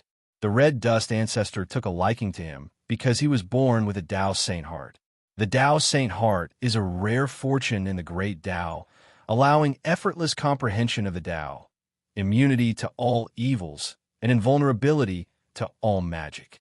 He cultivated under the Red Dust ancestor for millions of years, reaching the Taiching Golden Immortal realm before venturing out on his own. He traveled to many places, including Ling Mountain. Notably, he encountered the Celestial Buddha before he accepted the Emperor of Eternal Life as his disciple. Guan speculated that this karma might be one reason for the Buddha's protection of the Emperor of Eternal Life. Despite his tragic beginnings, Taishang-ju had a bold and outgoing nature, always making friends through combat. Regardless of gender, if he wished to befriend someone, he first proposed a spar, though never forcing those who refused. He even befriended immortal gods, many of whom sought to ascend to immortality. One celestial god aspired to become the god of destruction. Linking this to the Black Profound Emperor's memories, Guan speculated that the celestial god and the god of destruction might indeed be the same person. Taishang-ju, now a Miao Zhandayuo Immortal, was born earlier than previous reincarnation bodies.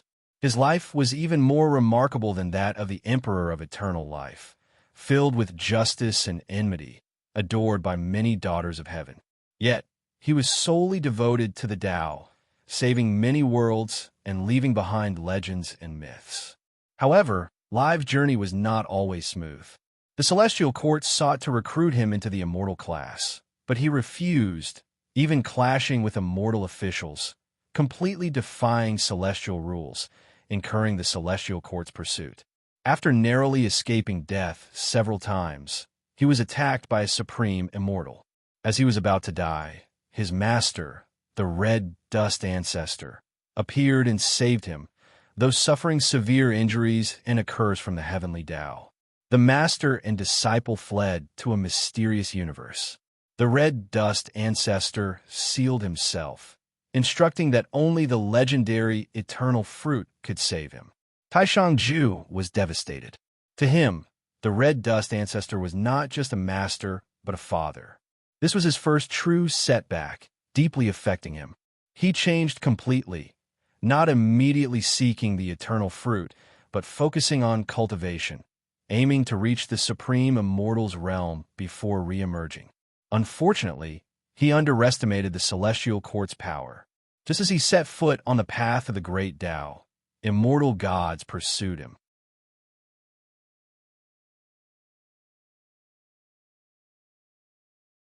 Chapter 714. He is also my master. Taishang's life was extraordinary and moving. To the very end, he became a figure representing rebellion against the celestial authority in the hearts of all living beings. Guan could not intervene in Taishang's life, nor did he intend to. Taishang-ju was his reincarnation body, and Guan had a guiding role in the path Taishang walked. After all, during lifespan reincarnation, he could make choices for Taishang-ju. Moreover, Guin discovered that although the reincarnation bodies within lifespan reincarnation couldn't directly interact, they could intertwine through cause and effect. This gave Guin many ideas about the path of cause and effect. Lifespan reincarnation started from him, so none of his reincarnation bodies would appear in his world. They couldn't meet, nor would they affect each other's lives. The path of reincarnation seemed to have levels. Lower-level reincarnations followed a sequence over time, while higher-level ones could disregard time. Even the Supreme Celestial Emperor enjoyed reincarnation, but no one knew where he was.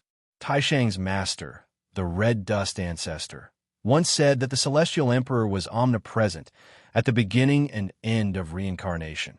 He could even appear simultaneously in different spaces and times. Could lifespan reincarnation be akin to the Celestial Emperor's path of reincarnation? Guin had wondered whether he might be related to the Celestial Emperor. But as soon as this idea was born, he dismissed it, thinking he was overthinking. His lifespan reincarnation couldn't penetrate the Celestial Court, indicating that Celestial Tao destiny would block lifespan reincarnation. Also, his reincarnation bodies were repeatedly eradicated by Heavenly Court immortals, forming a grudge. Moreover, his reincarnation bodies were destined to die, their lives invisible to him. With the setting sun sinking into the sea, Guin reviewed Taishang's memories while feeling his heart transform into a Tao Saint heart. Throughout this process, his many great Tao achievements were enhancing. Lifespan reincarnation was a gamble. If a reincarnation body died prematurely, it was a loss. But Taishangju lived long, and the benefits to Guin were immeasurable. Of course, lifespan reincarnation could also bring other cause and effect troubles. Though people couldn't directly deduce his identity through the reincarnation bodies, some causes and effects touched his heart. As night fell, Guin's heart fully transformed into a Tao Saint heart. Beyond that, he also mastered many of Taishang's divine skills and Taoist techniques. He was Taishangju, and Taishangju was him. The night was cool, and the bright moon reflected on the sea. Guin lowered his eyes, crushed the white jade stone in his hand, feeling the Tao intent left by Taishangju, which would guide him to find the seal of the Red Dust Ancestor. After a while, saw the novel_fire at website on Google to access chapters of novels early and in the highest quality. Guin slowly stood up. Desperate celestial tomb, it's time to settle this cause and effect. Guin murmured to himself. With his current cultivation level, he could now detect the location of the desperate celestial tomb and sense the curse and evil forces within it. Sin and Fairy Yaoxian had suffered from the karma retribution from the great Tao of cause and effect, forever barred from the great Tao. The desperate celestial tomb, a special area within the great Tao, could accommodate Sin. The grand palace Taishangju built could shield Sin from torment. This was the only thing Taishangju could do. His cultivation level was not enough to counter the great Tao of cause and effect. Guin couldn't do it now, either, but he was gradually able to see through the desperate celestial tomb. He foresaw that once he reached a higher realm, he could resolve the curse on Sin and bring Sin to Wuxia for cultivation. As for Fairy Yaoxian, still lost to the great Tao of cause and effect, he believed he could trace her through Sin. In Lu Qiuxian in the River of Destiny, Guin would find a way to help him escape the path of destiny. These tasks were not troublesome for Guin. They were remnants of his past lives, and through these past lives, he became stronger. Next, he would wait to live 1,000,000,000,000,000 years. Guin's lips curved upward as he disappeared from the spot. After the Tao court dissolved, the world fell into greater chaos. The 100 great sects scrambled for territory and resources, and all living beings gradually awakened. It turned out that the world's illness did not lie with the Tao court. The major sects of the world did not care what the people thought. They only saw unparalleled opportunities and wanted to compete to become the sole ruler of the world. Even the Qinquan sect went mad, and the 5 leaders, I Ching Shan and others, could hardly control it. 1,000 years later, the human world remained in chaos, with constant slaughter. In a courtyard within the Qinquan sect, I Ching Shan, Lin Chuan, Cheng Meng, Gu Changsheng, and Gu Qingdao were entertaining an Xian. The five of them had founded the Qinquan sect, now renowned across the world. Their disposition and mindset had matured, whereas an Xian seemed younger than them. We are truly old now. Even our juniors no longer listen to us. Cheng Meng sighed while pouring tea for an Xian. The others agreed. The entire Qinquan sect was eager to expand, placing more value on cultivation resources than the virtues of the righteous Tao. With young talents like Yuan Luo leading the charge, many already sought to force the elders to relinquish power or even step down. An Xian spoke. Since ancient times, any sect that wishes to endure through the ages must undergo such trials. Now is the test for both Qinquan sect and you. Guan only allowed her to protect the nine-spirit continent, so she couldn't interfere. She watched I Ching Shan and the others founding the Qinquan sect. Over more than 1,000,000 years, new generations of disciples represented Qinquan sect, paying tribute to her.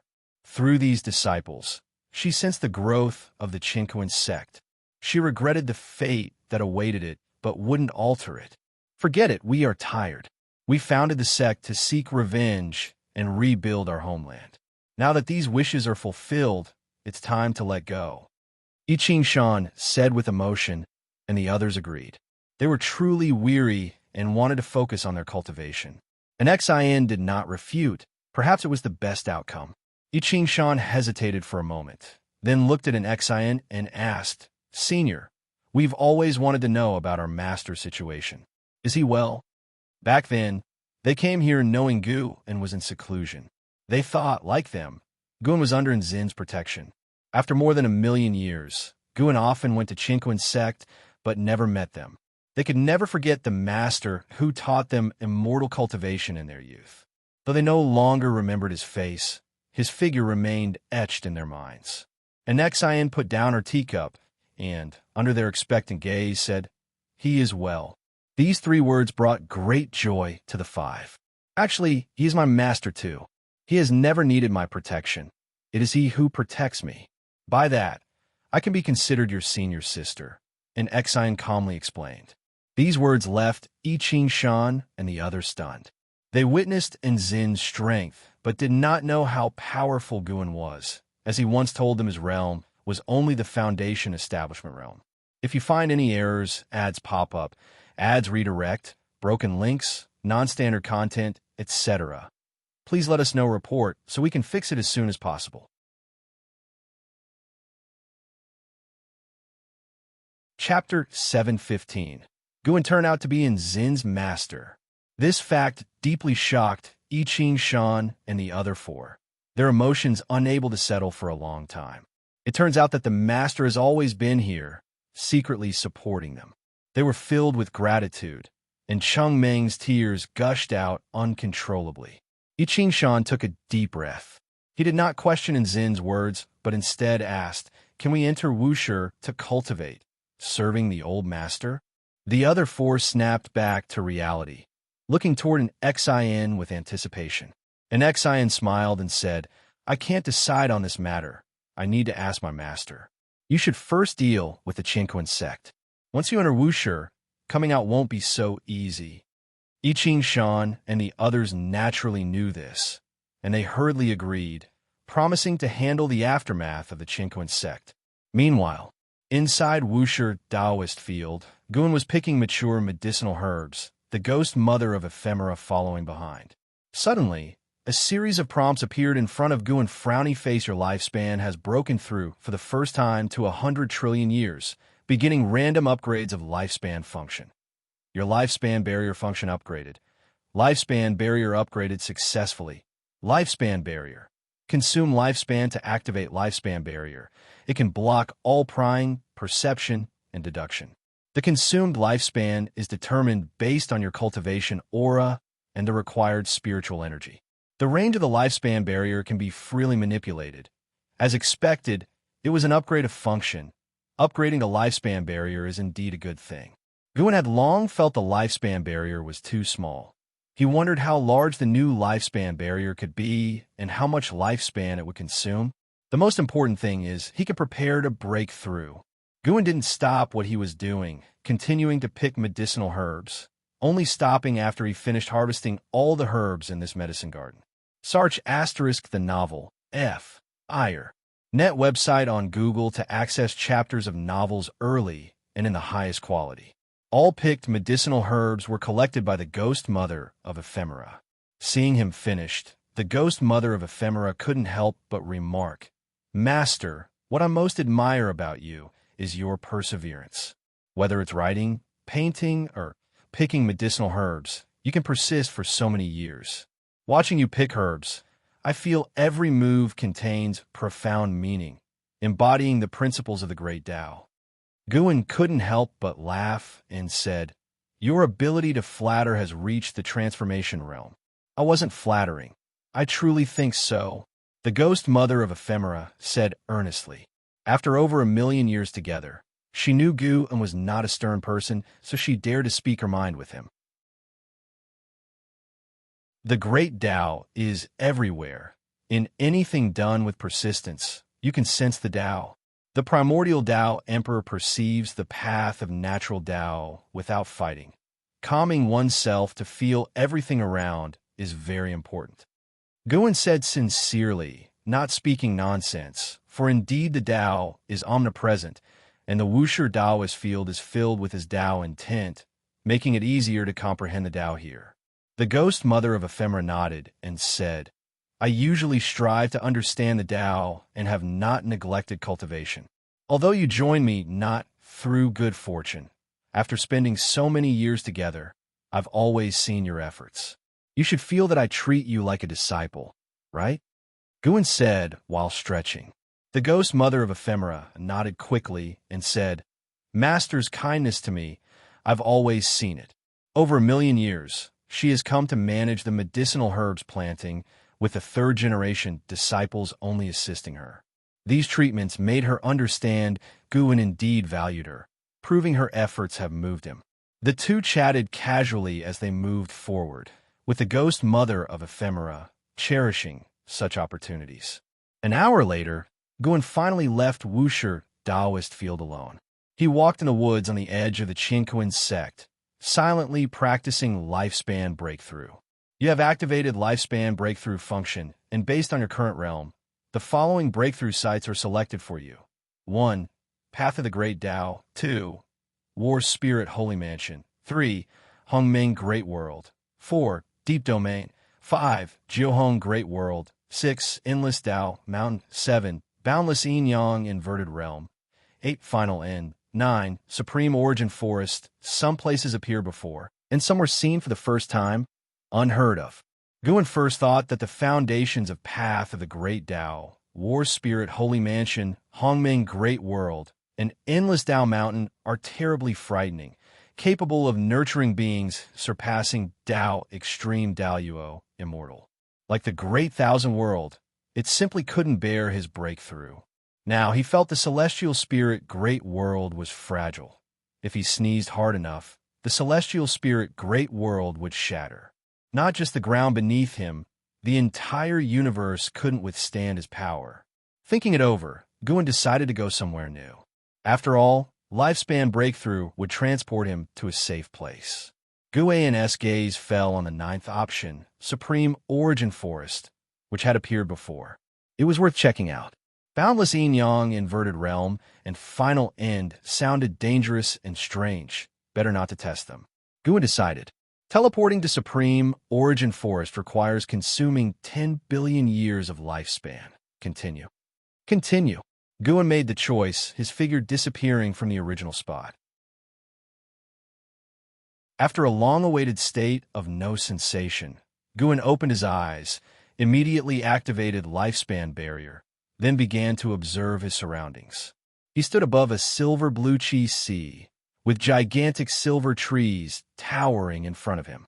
The narrowest tree had a diameter exceeding 1,000 zhang, while far off were terrifying giant trees with diameters surpassing millions, billions of li, making everything seem tiny in comparison. These silver trees were peculiar entwined with various Tao rules, some even bearing fruits which were transparent, containing slices of heavens and worlds within. He could even sense the vitality of living spirits. Such heavens and worlds numbered countless, more than the stars outside the celestial spirit great world. This is the supreme origin forest. Guin looked down. The silver blue cheese sea underneath felt like solid land, yet within it lay an even more expansive region, deep and unfathomable like another great heaven and earth. He looked carefully and found numerous soul-like entities drifting in the depths, some human-like, some beast-like, bizarre and diverse. Moreover, the Tao's spiritual qi here was extremely abundant and very unique. He had never felt such fresh spiritual qi. He looked up again, gazing at the source trees all around. This mysterious and grandiose forest contained a special Tao mystery. Each tree seemed like a part of a formation. The supreme origin forest is extraordinary. Guin stopped thinking further and focused on the lifespan barrier. With the lifespan barrier successfully upgraded, he could use his mind to enter the macro manipulation scene of the lifespan barrier and expand it through thought. The expansion seemed endless. If you find any errors, ads pop up, ads redirect, broken links, non-standard content, etc., please let us know report so we can fix it as soon as possible.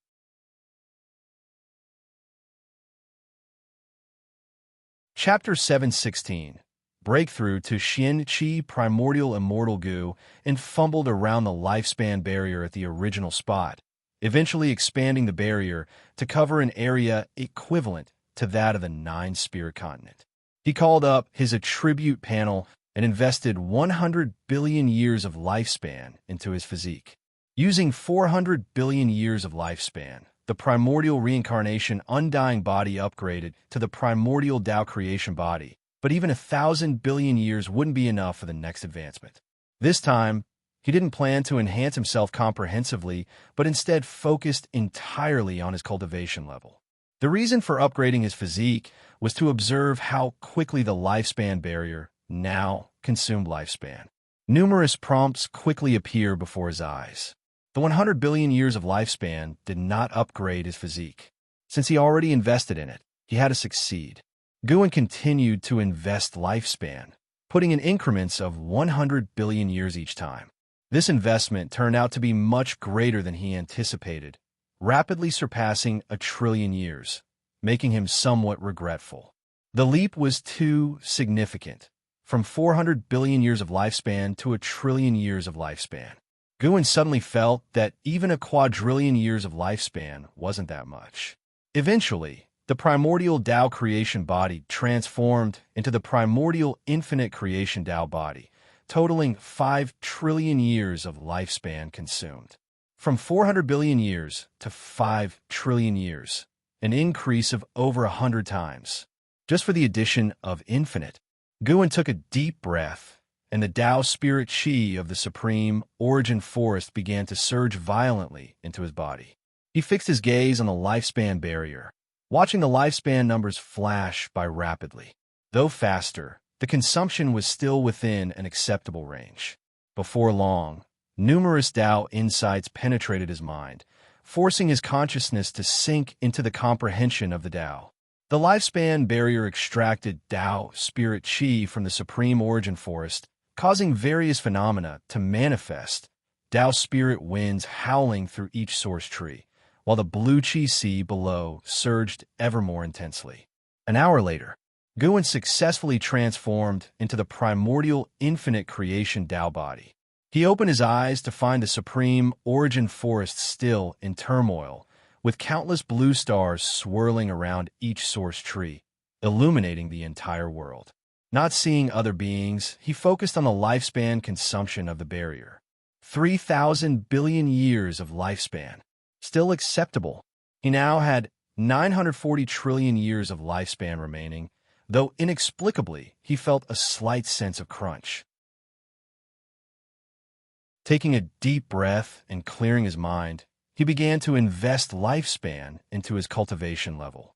Starting with 10 trillion years, You have cultivated through chi absorption for 100 billion years. You forcefully attempted to advance the primordial Tao fruit with great achievement, using the myriad Tao extinction skill, began crossing the tribulation, but failed to withstand the primordial nine-yang great celestial tribulation. Tribulation failed. You have cultivated through chi absorption for 200 billion years. You forcefully attempted to advance the primordial Tao fruit with great achievement using the myriad Tao extinction skill, began crossing the tribulation, but failed to withstand the primordial nine-yang great celestial tribulation. Tribulation failed 100 billion years each time. Good heavens! Earlier, advancing to Tao Extreme Duo Immortal only required 20 billion years each time, highlighting the vast difference between Tao Extreme Duo Immortal and Primordial Tao Fruit. Though this difference created pressure, it also heightened Gu An's anticipation. Previously, breaking through the major realm consumed 23 trillion years of lifespan. This time it should succeed within 50 trillion years lifespan. Calculating the prompts before him, Gu An's heart raced. Ultimately, even investing 10 trillion years of lifespan each time failed to succeed. Guan remained calm and continued investing lifespan, still putting in 10 trillion years each time. The phenomena in Supreme Origin Forest were calming down, with the giant source trees radiating various shades of silver-blue light, making the whole world seem magical. After a while, Gu An's expression began to turn grim. Even investing 100 trillion years lifespan failed to break through. Clearly, it was impossible to reach the perfection realm for the next major realm this time. No matter what, achieving the next major realm first was a must. A determined look in Gu An's eyes, he continued investing lifespan. However, the next 10 trillion years lifespan also failed to see success. He started to imagine the terror of the primordial nine-yang great celestial tribulation. Someday, he would have Yang Jian and Li Xuanmiao investigate this tribulation in the celestial court to understand the difficulty of the tribulation he was crossing. After a while, Gu An's investment in his cultivation level surpassed 40 trillion years lifespan, but still no success. He continued to invest. In the distance, the blue chi sea exploding and stirring up giant waves, countless silver chilants of varying sizes rushed out, scrambling for the sky. Gu then could sense the strength of these silver chilants. Even the weakest had the cultivation level of free immortal, and the strongest reached the heaven-opening Daoyuo immortal realm. As they sped away, those chaotic Tao rules actually avoided them, not causing them harm, making Guan curious about these silver chilants. If you find any errors, ads pop up, ads redirect, broken links, non-standard content, etc., please let us know report so we can fix it as soon as possible.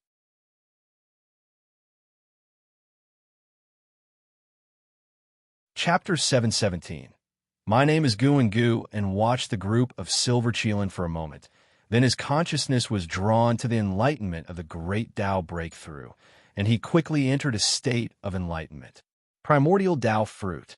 This is the final stage of the Tao fruit, and also the beginning of the Tao realm. The so-called Xian Qi belongs to his Tao Qi, and his destiny will converge here as well. The Tao fruit is not just formed to induce mana. Its true goal is to create the great Tao. Guan has already created his great Tao, which is the primordial Tao emperor.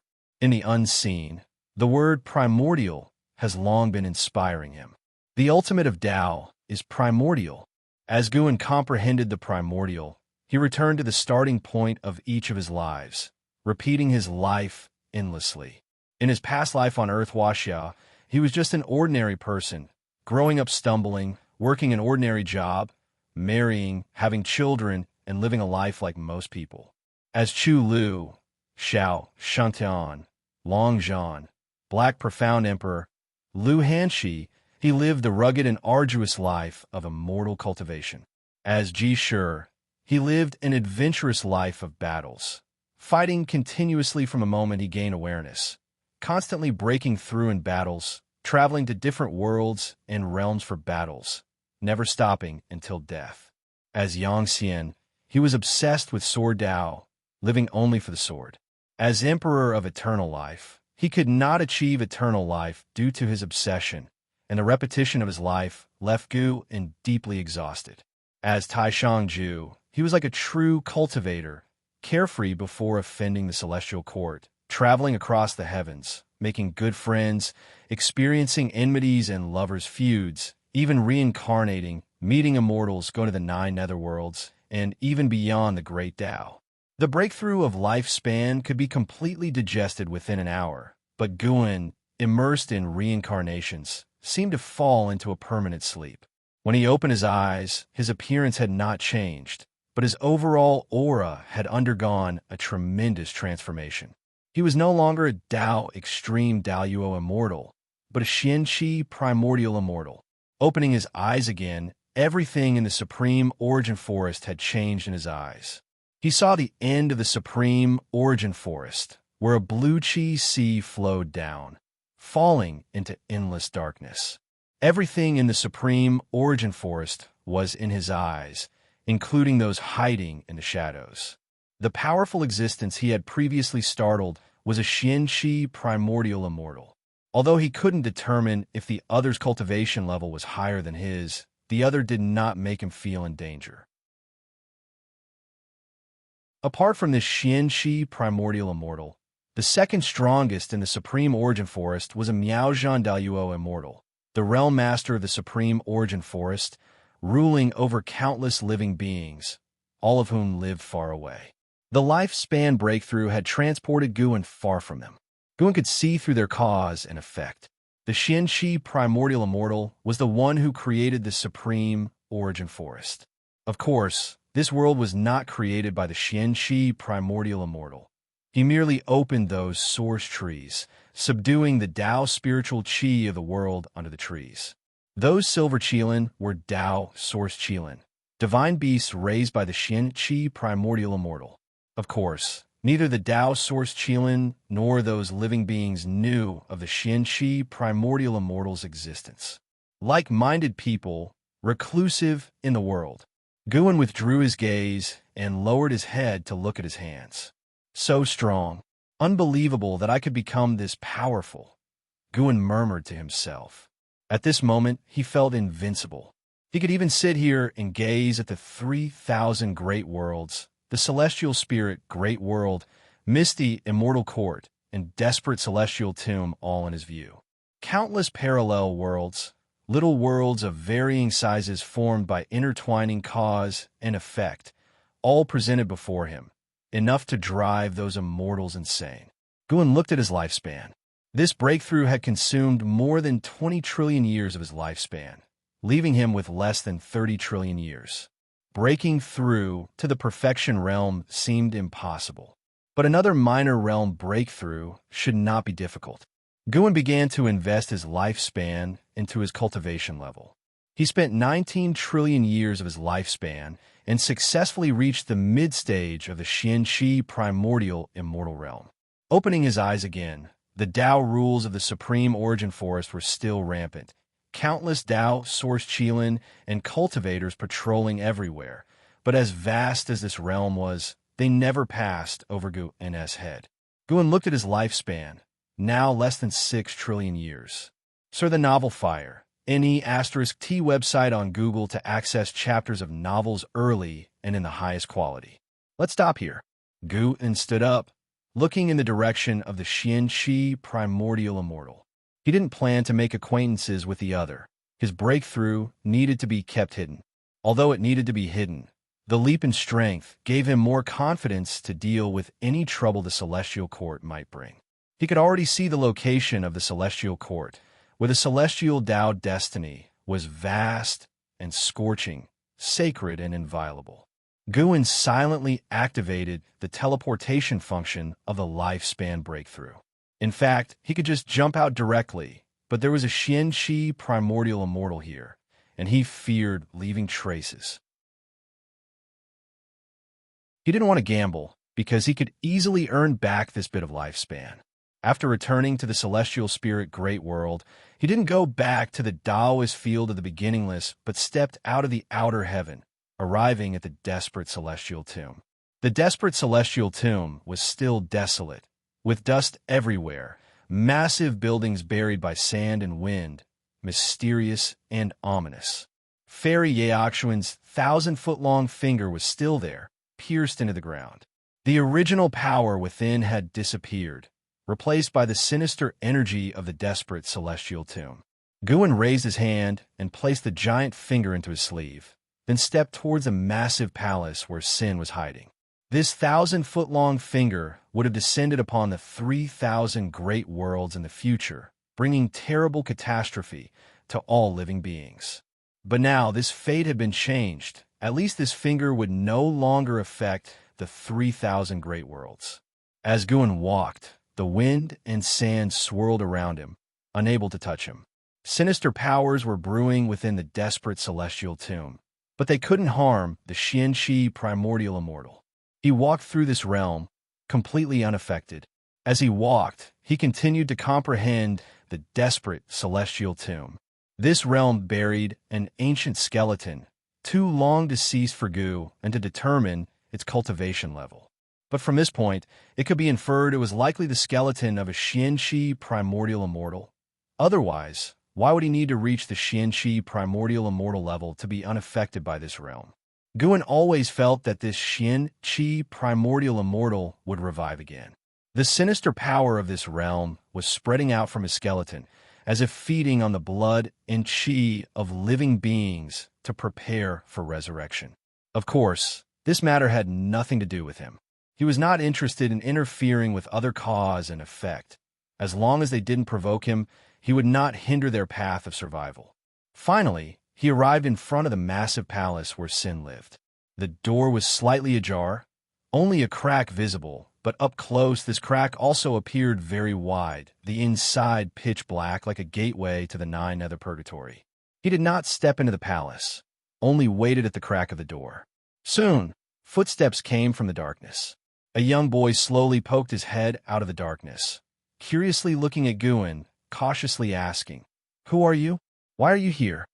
He spoke the language of the immortal cultivation realm.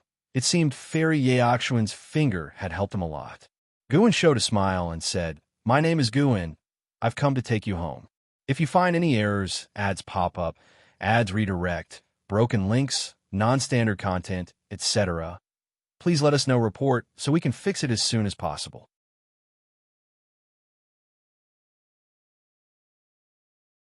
Chapter 718.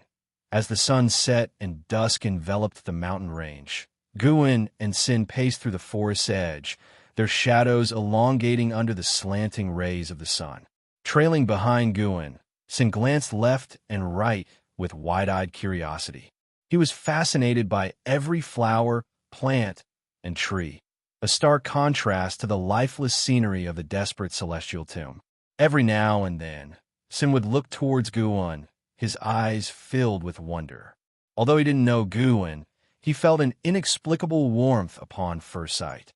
Of course, this was primarily because he had yet to form any perceptions, not understanding good from evil or the intricacies of human nature. As they walked, Guin and Sin encountered one of the third-generation disciples, Jianglan, practicing his swordsmanship in the woods. Upon noticing Guin, Jianglan immediately stood upright and bowed. He then noticed Sin at Guin's side. Another junior brother? Jianglan wondered silently. He scrutinized Sin, noting that despite his young appearance, there was something unusually eerie about his aura. After all, those who entered within the beginningless must be extraordinarily talented. However, here within the beginningless, even such talent is measured by another standard. Jianglan considered himself mediocre among the disciples. Guin nodded slightly towards Jianglan. As he passed by, he halted and said, "This is your junior uncle, named Sin." "Junior uncle?" Jianglan was taken aback, feeling a wave of surprise. Did Ancestor just personally take on a disciple? Gu then continued on his way as Jianglan, coming back to his senses, quickly bowed deeply towards Sin and addressed him as junior uncle. Sin, full of curiosity, moved in front of Jianglan, poking his arm and then his cheek, making Jianglan quite uneasy. Sin, hurry and follow. Gu An's voice drifted in. Sin quickly caught up. Jianglan turned and watched as Sin, glancing back, made a playful face at him. For some reason, Jianglan found this amusing and felt the distance between them shrink. It even made him look forward to the days ahead.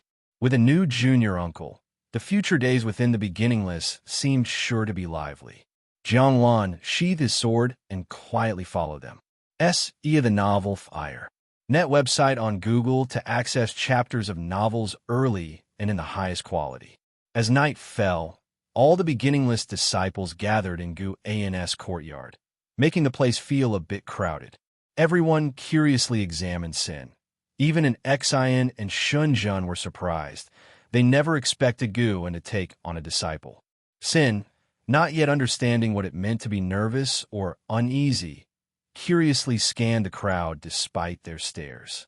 His name is Sin, and I have personally taken him on as my disciple. His origins are unique, coming from beyond the 3,000 great worlds. Although he looks young, he is actually much older than anyone here. He was trapped for a long time, and I expect you all to guide him well. Guan introduced with a smile, causing everyone to be amazed. LV Xian was the first to ask, beyond the 3,000 great worlds? What kind of place is that? The third-generation disciples were hearing for the first time about places beyond the 3,000 great worlds. They knew Ancestor was incredibly powerful, but the extent of his abilities was unclear. Hearing this, they felt a sense of awe and admiration. Not to mention places beyond the 3,000 great worlds, they hadn't even explored this great world entirely. It is a place unimaginably distant. Even if you surpass a free immortal, you won't be able to reach it, but as long as you cultivate diligently, one day you might arrive there yourself. Guan answered simply, not revealing the existence of the desperate celestial tomb. That place held the bones of a Xianqi primordial immortal and involved complicated cause and effect. The disciples began to discuss animatedly. An Xian softly said to Guan, "Master, don't worry. I will personally teach him." She knew Guan was busy and couldn't keep an eye on every disciple all the time. Of course, she also knew what Guan was preoccupied with, but she believed that after achieving such strength, he deserved to enjoy himself, given the hardships he had faced. "No worries, you focus on your cultivation. I will teach him personally or let Ghost Mother guide him," Guan smiled and said. Sin had been trapped in the desperate celestial tomb for so many years, and Guan intended to make up for that by guiding him personally and broadening his horizons. Additionally, Guan had his own reasons for involving the Ghost Mother of Ephemera, wishing for her to integrate better into the beginningless. After hearing this, an Xian couldn't help but wonder internally. Could Sin be Master's son? She turned to look at Sin but couldn't see any resemblance to Guan. Everyone could sense Guan's regard for Sin, and together with Sin's mysterious origin, all were filled with curiosity about him. Sin's curiosity about everything made the following days within the beginningless very lively. In the blink of an eye, 100 years passed. The Qianquan sect plunged into internal strife. After Yi Qingshan abdicated the sect hierarch position to Yuan Luo, conflicts between various factions became incessant, with hidden dangers lurking everywhere. At the onset of spring that year, Guan took Sin to visit Jiangqiong at the Gathering Flower sect. The Gathering Flower sect seized an opportunity to rapidly expand, and with Guan's help, Jiangqiong achieved the status of free immortal, an entity with considerable influence even in the current era. Watching Sin darting around outside the pavilion, Jiangqiong was filled with curiosity. Although Sin still looked like a youth, dressed in white with a red sash around his waist, his black hair tied up high behind his head, he carried an air of vigor and spirit. "Is he really your disciple? He feels more like your son," Jiangqiong remarked, turning to Guan with a puzzled expression. Looking at Sin, she couldn't help but recall her first meeting with Guan. Though he was already grown then, he seemed much more immature compared to now. Guan laughed. What's the difference between disciple and son? Once a teacher, forever a father. Jiang Xiong, propping her chin with her hand, looked at Guan with a playful smile. Do you want a biological son? I could give you one. Guan shook his head with a wry smile. You and I are cultivators. What need do we have for children? He truly believed this. He didn't want to complicate things with cause and effect any further.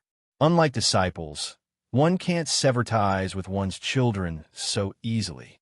Given his current abilities and the resources of the beginningless Tao Court, having children might result in raising little tyrants. Most importantly, Guan really didn't have expectations towards having children. Master, can I go out and play? Sin stood on the courtyard wall and called out.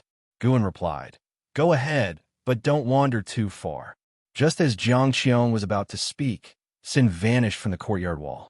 This movement technique surprised Jiang Qiong. His speed far surpassed that of his realm. This kid's talent and comprehension seemed extraordinary. Jiang Qiong said, I wanted to ask someone to accompany him, but he's in such a rush. Guan laughed.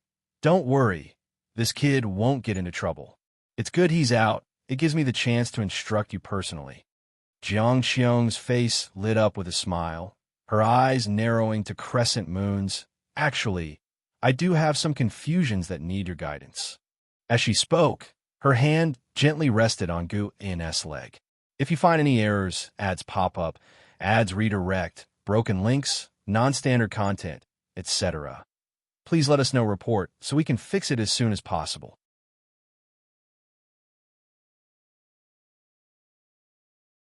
Chapter 719. The anxious blood prison great saint. After staying at the Gathering Flower Sect for 2 days, Guan finally returned to the Taoist field of the beginningless with walking in the woods at the edge of the dojo.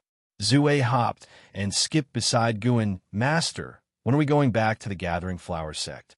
Zue asked cheerfully. Compared to a century ago, Zue had become more lively.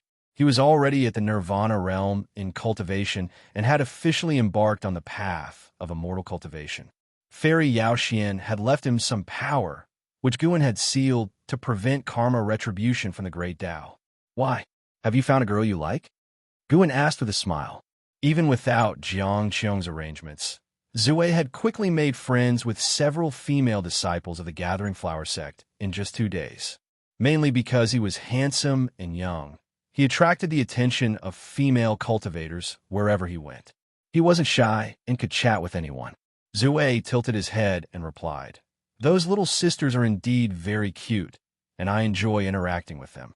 But compared to them, I think there are many places and people in the Gathering Flower Sect worth exploring.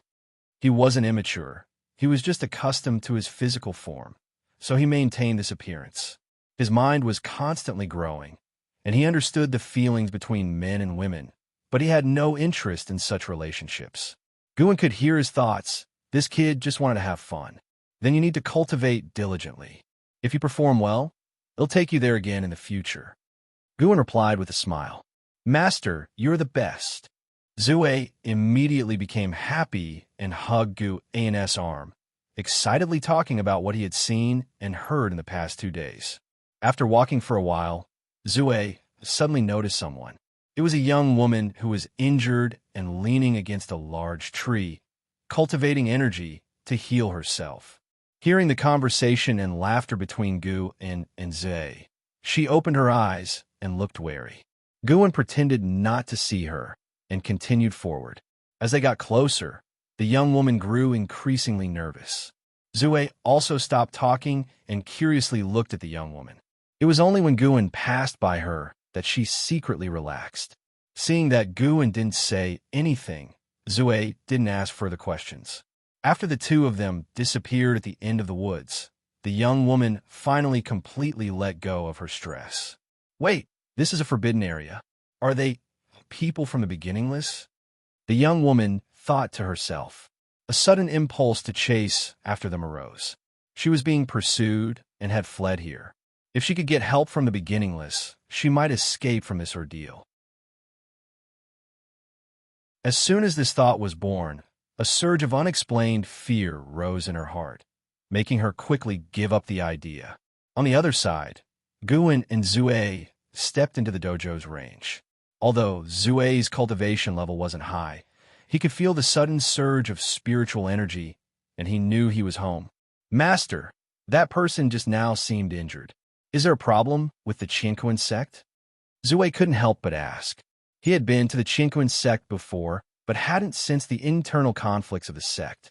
Guin looked ahead with a long gaze and said slowly, "The Qinquan sect is going to disband.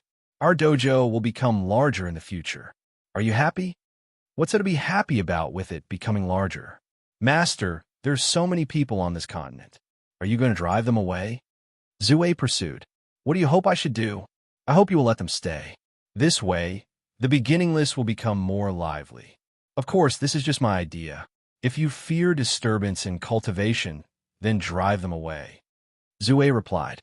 In his heart, his master was already the most important person. He listened to his master's words and would never forget the long, tedious years in the desperate celestial tomb. Since that's the case, let's do as you wish and let them stay on the continent. Guin patted Zue's head and smiled with satisfaction. He cared more about Zue's character than his cultivation level. Without a heart of compassion, one would eventually walk down an extreme path. Hearing this, Zue became even happier, but Guin continued, "Letting them stay is fine, but you must not bully them in the future. Regardless of their cultivation level, you must always respect others. Understand?" "Don't worry, Master. I will remember it," Zue said. The two of them chatted as they walked toward the forest ahead. The mountain forest of the Taoist field of the beginningless seemed vast and boundless, but in the nine-spirit continent, it was just a small piece. The affairs of the world are much the same. The Qinquan sect is experiencing a great calamity. Many people feel that the sky has fallen, but their sky seems insignificant in the grand scheme of the world. On a meteor along the path of the Great Tao, the Blood Prison Great Saint, Feng Xian, and 5 other cultivators sat together, the atmosphere heavy. A male cultivator looked at the Blood Prison Great Saint and couldn't help but ask, "Second brother, do you have to go back? Haven't our 7 brothers lived a joyful and carefree life?" The others followed in urging him. The reason was that the Blood Prison Great Saint was preparing to leave the path of the Great Tao and return to his sect, which they couldn't understand. Is being someone's steed really that good? Now, the 7 of them roamed the path of the Great Tao. Even if they encountered a Taoist emperor, the 7 of them together had the power to escape. They had already made a name for themselves, and their future was bright. Feng Xian understood Gu An's strength. He knew that the Blood Prison Great Saint's choice was correct, though he was still reluctant. He could only refrain from persuading or agreeing. The Blood Prison Great Saint glared and said, "Shut up. My master is the most powerful existence. You cannot offend him. Moreover, my return is the best choice and leaves you a lifeline." "A lifeline?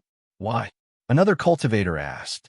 The Blood Prison Great Saint snorted. "The Great Tao is boundless. You will eventually encounter enormous trouble. When that time comes, ask me, and I can ask my master to help." These words left everyone exchanging glances, unsure of how to respond. "Actually, you can stay." A voice suddenly sounded. The Blood Prison Great Saint was about to retort when he widened his eyes and stood up abruptly, turning around to see Gu and Zue approaching them. "Master!" The Blood Prison Great Saint was immediately thrilled and knelt to the ground. The others stood up, curiously and nervously studying Gu and Zue. Feng Xian's forehead broke out in cold sweat, his entire body stiffening as he recalled the nightmare of following the battle court to attack the celestial spirit great world. Zue followed behind Guin, curiously looking at the 7 of them. Guin walked straight up to the Blood Prison Great Saint, looked down at him, and said with a smile, "You can think it over carefully. If you want to stay outside, I won't force you to come back. Our bond remains." Although the Blood Prison Great Saint was said to be his steed, he was actually no different from a disciple, as Guin didn't need a steed in his daily life. Having spent so much time together, Guin had grown very fond of the Blood Prison Great Saint and saw him as one of his own. Impossible. I said I would be your steed for life. Unless you chase me away, I cannot leave you. The blood prison great saint said anxiously, his heart in chaos. Has my master found a new steed during my absence? Is it celestial cyan, Tion Bai, or another demoness? Damn it. Guin heard his thoughts and felt helpless. Why are they always demonesses? Curse him for thinking such things. Guin said exasperatedly. All right, then stand up. You can come back with me later. The blood prison great saint beamed with joy and stood up immediately. Seeing him grinning foolishly in front of Guin, Fong Xian and the other 5 found it absurd. They had never seen the blood prison great saint so obsequious. Fong Xian was somewhat prepared, knowing Gu An's identity, but the other 5 were filled with curiosity, wanting to know about Gu An's origins. Master, why are you here? Did you specifically come to pick me up? With your divine skills, a wave of your hand could transport me back, the blood prison great saint asked curiously. His words made his 5 sworn brothers secretly alarmed. Guin replied, Indeed, I came to pick you up and help you all with a problem. A problem? The blood prison great saint and the others were puzzled. Fong Xian cautiously asked Sword, Senior, what problem do we have? Guin looked at him, causing Fong Xian to lower his gaze in fear, feeling very uncomfortable. This surprised the other 5. S.E. of the novel F. Ire. Net website on Google to access chapters of novels early and in the highest quality. Why is Big Brother so afraid of Second Brother's master? Guin answered, You have been too bold in your actions and have offended a Taoist emperor. Behind him is the ascending to Yellow Heaven sect.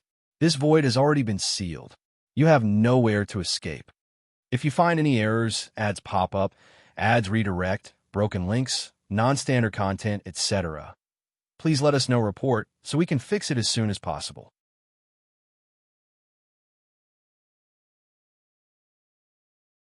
Chapter 720, Yellow Heaven Golden Rain Ascending to Yellow Heaven. Hearing this name, the blood prison great saint, Fong Xian, and the others' faces changed drastically. Having roamed the path of the great Tao for so many years, they naturally knew the fame of ascending to Yellow Heaven. It was an extremely ancient cosmic plane, mysterious and powerful. The blood prison great saint turned his head to look at the others, frowning and asking, Who has a vendetta with ascending to Yellow Heaven? Everyone looked at each other, and one yellow-robed Taoist carefully said, I haven't offended ascending to Yellow Heaven, but I encountered a cultivator from ascending to Yellow Heaven before. He was very interested in the primordial Tao Emperor, so we had a conversation. The blood prison great saint widened his eyes and said angrily, So you revealed us to him as well. The yellow-robed Taoist responded aggrievedly, Second brother, didn't you and eldest brother say that we should promote the primordial Tao Emperor more? The stronger the overall destiny of the primordial Tao Emperor, the more benefit we receive. The blood prison great saint was stuck, only looking at him angrily. Fong Xian was not nervous because Guin had come personally. Though ascending to Yellow Heaven was renowned, he could never forget the scene of Gu in single-handedly suppressing the battle court, a memory that haunted him forever.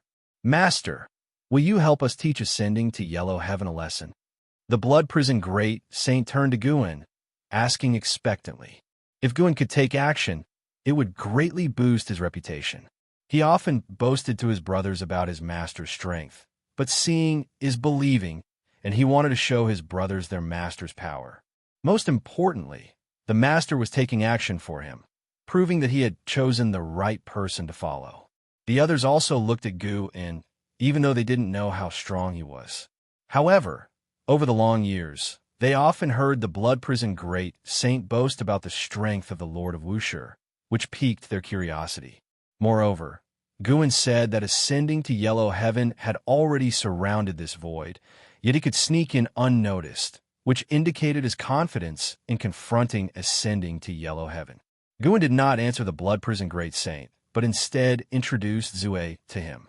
Blood prison great saint, I've often heard my mentors mention you. Zue said obediently, which made the blood prison great saint warm to him immediately, responding with a hearty laugh. The blood prison great saint appeared casual, but his mind was filled with curiosity. Where did this boy come from? He must have an extraordinary background to be brought here by the master for exposure. Guin smiled and said, "You all sit down first. Wait for ascending to yellow heaven to make the first move." He took out the fate pen, which he had now reforged. It was as long as a treasure sword, its bristles like 3,000 white threads, exuding immortal energy. Their gazes were drawn to the fate pen, and at first sight, they felt it to be an immortal treasure. "Since the master has spoken, everyone sit down and watch the show," said the blood prison great saint, then beckoned to him, letting him sit by his side. He had many questions for Zue. Guin turned his back to them, spinning the fate pen with one hand. He could destroy ascending to yellow heaven now, but he wanted to use this opportunity to show others the power of the primordial Tao Emperor. In fact, he had a personal grudge with ascending to yellow heaven, or more accurately, a past life grudge. It was the Emperor of absolute thought from ascending to yellow heaven who killed Long Xin. That was an existence even the silent destruction God Emperor couldn't contend with. To the current Guin, the Emperor of absolute thought was nothing. The strongest within ascending to yellow heaven reached only the heaven-opening Daluo immortal realm, and there were only 3 of them. Of course, having 3 heaven-opening Daluo immortals as support made ascending to yellow heaven exceptionally formidable.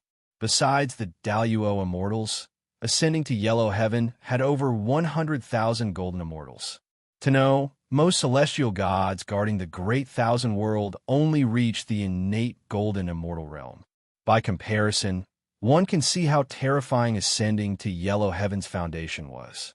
The blood prison great saint chatted with Zhe, and though Feng Xian and the 6 others sat down, they dared not speak. Soon, they were drawn by Zue's words, as he spoke of the current situation of Wushi, sparking their curiosity.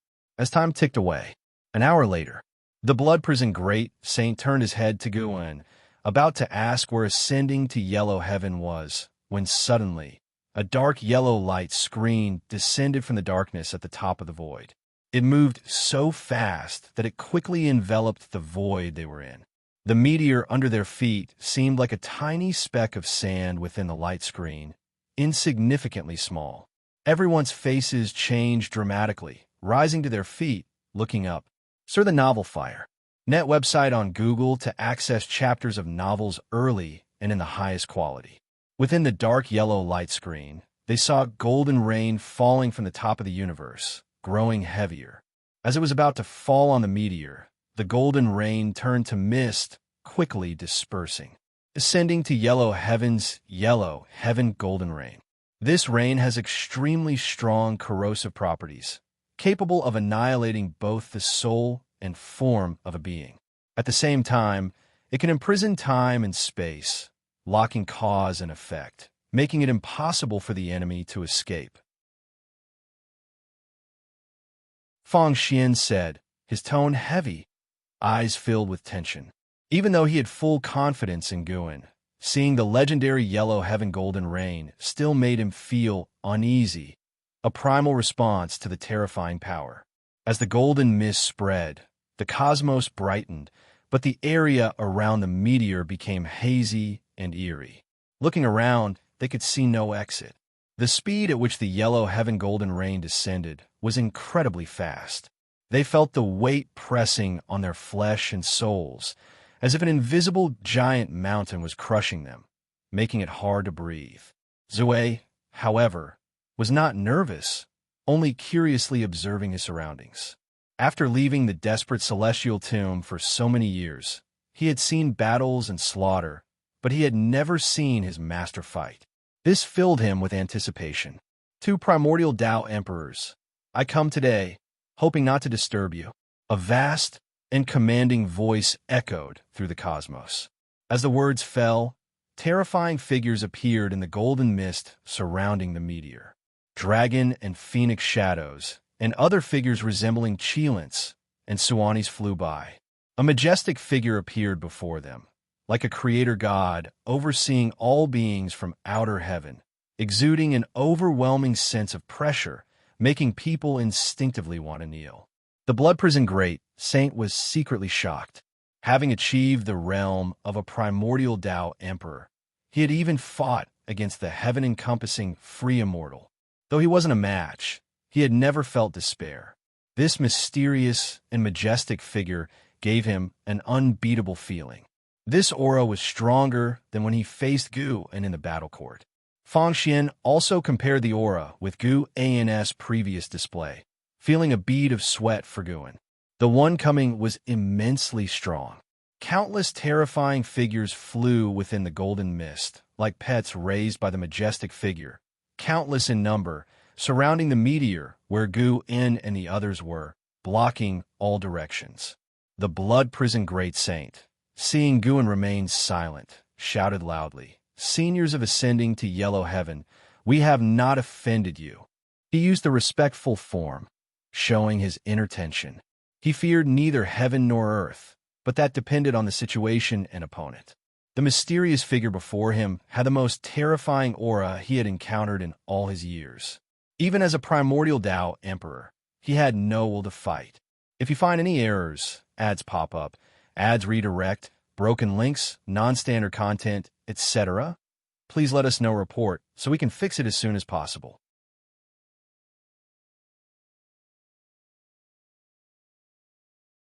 Chapter 721.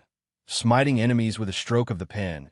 Inconceivable, indeed, you all haven't offended me, but I am very curious about you. The vast voice again echoed, imbued with an indescribable dominance. This condescending attitude brought great pressure to Blood Prison Great Saint, Fang Xian, and the others. The mysterious bee shadows within the yellow heaven golden rain were still hovering, and distant shouts from thousands seemed to emerge from the yellow heaven golden rain.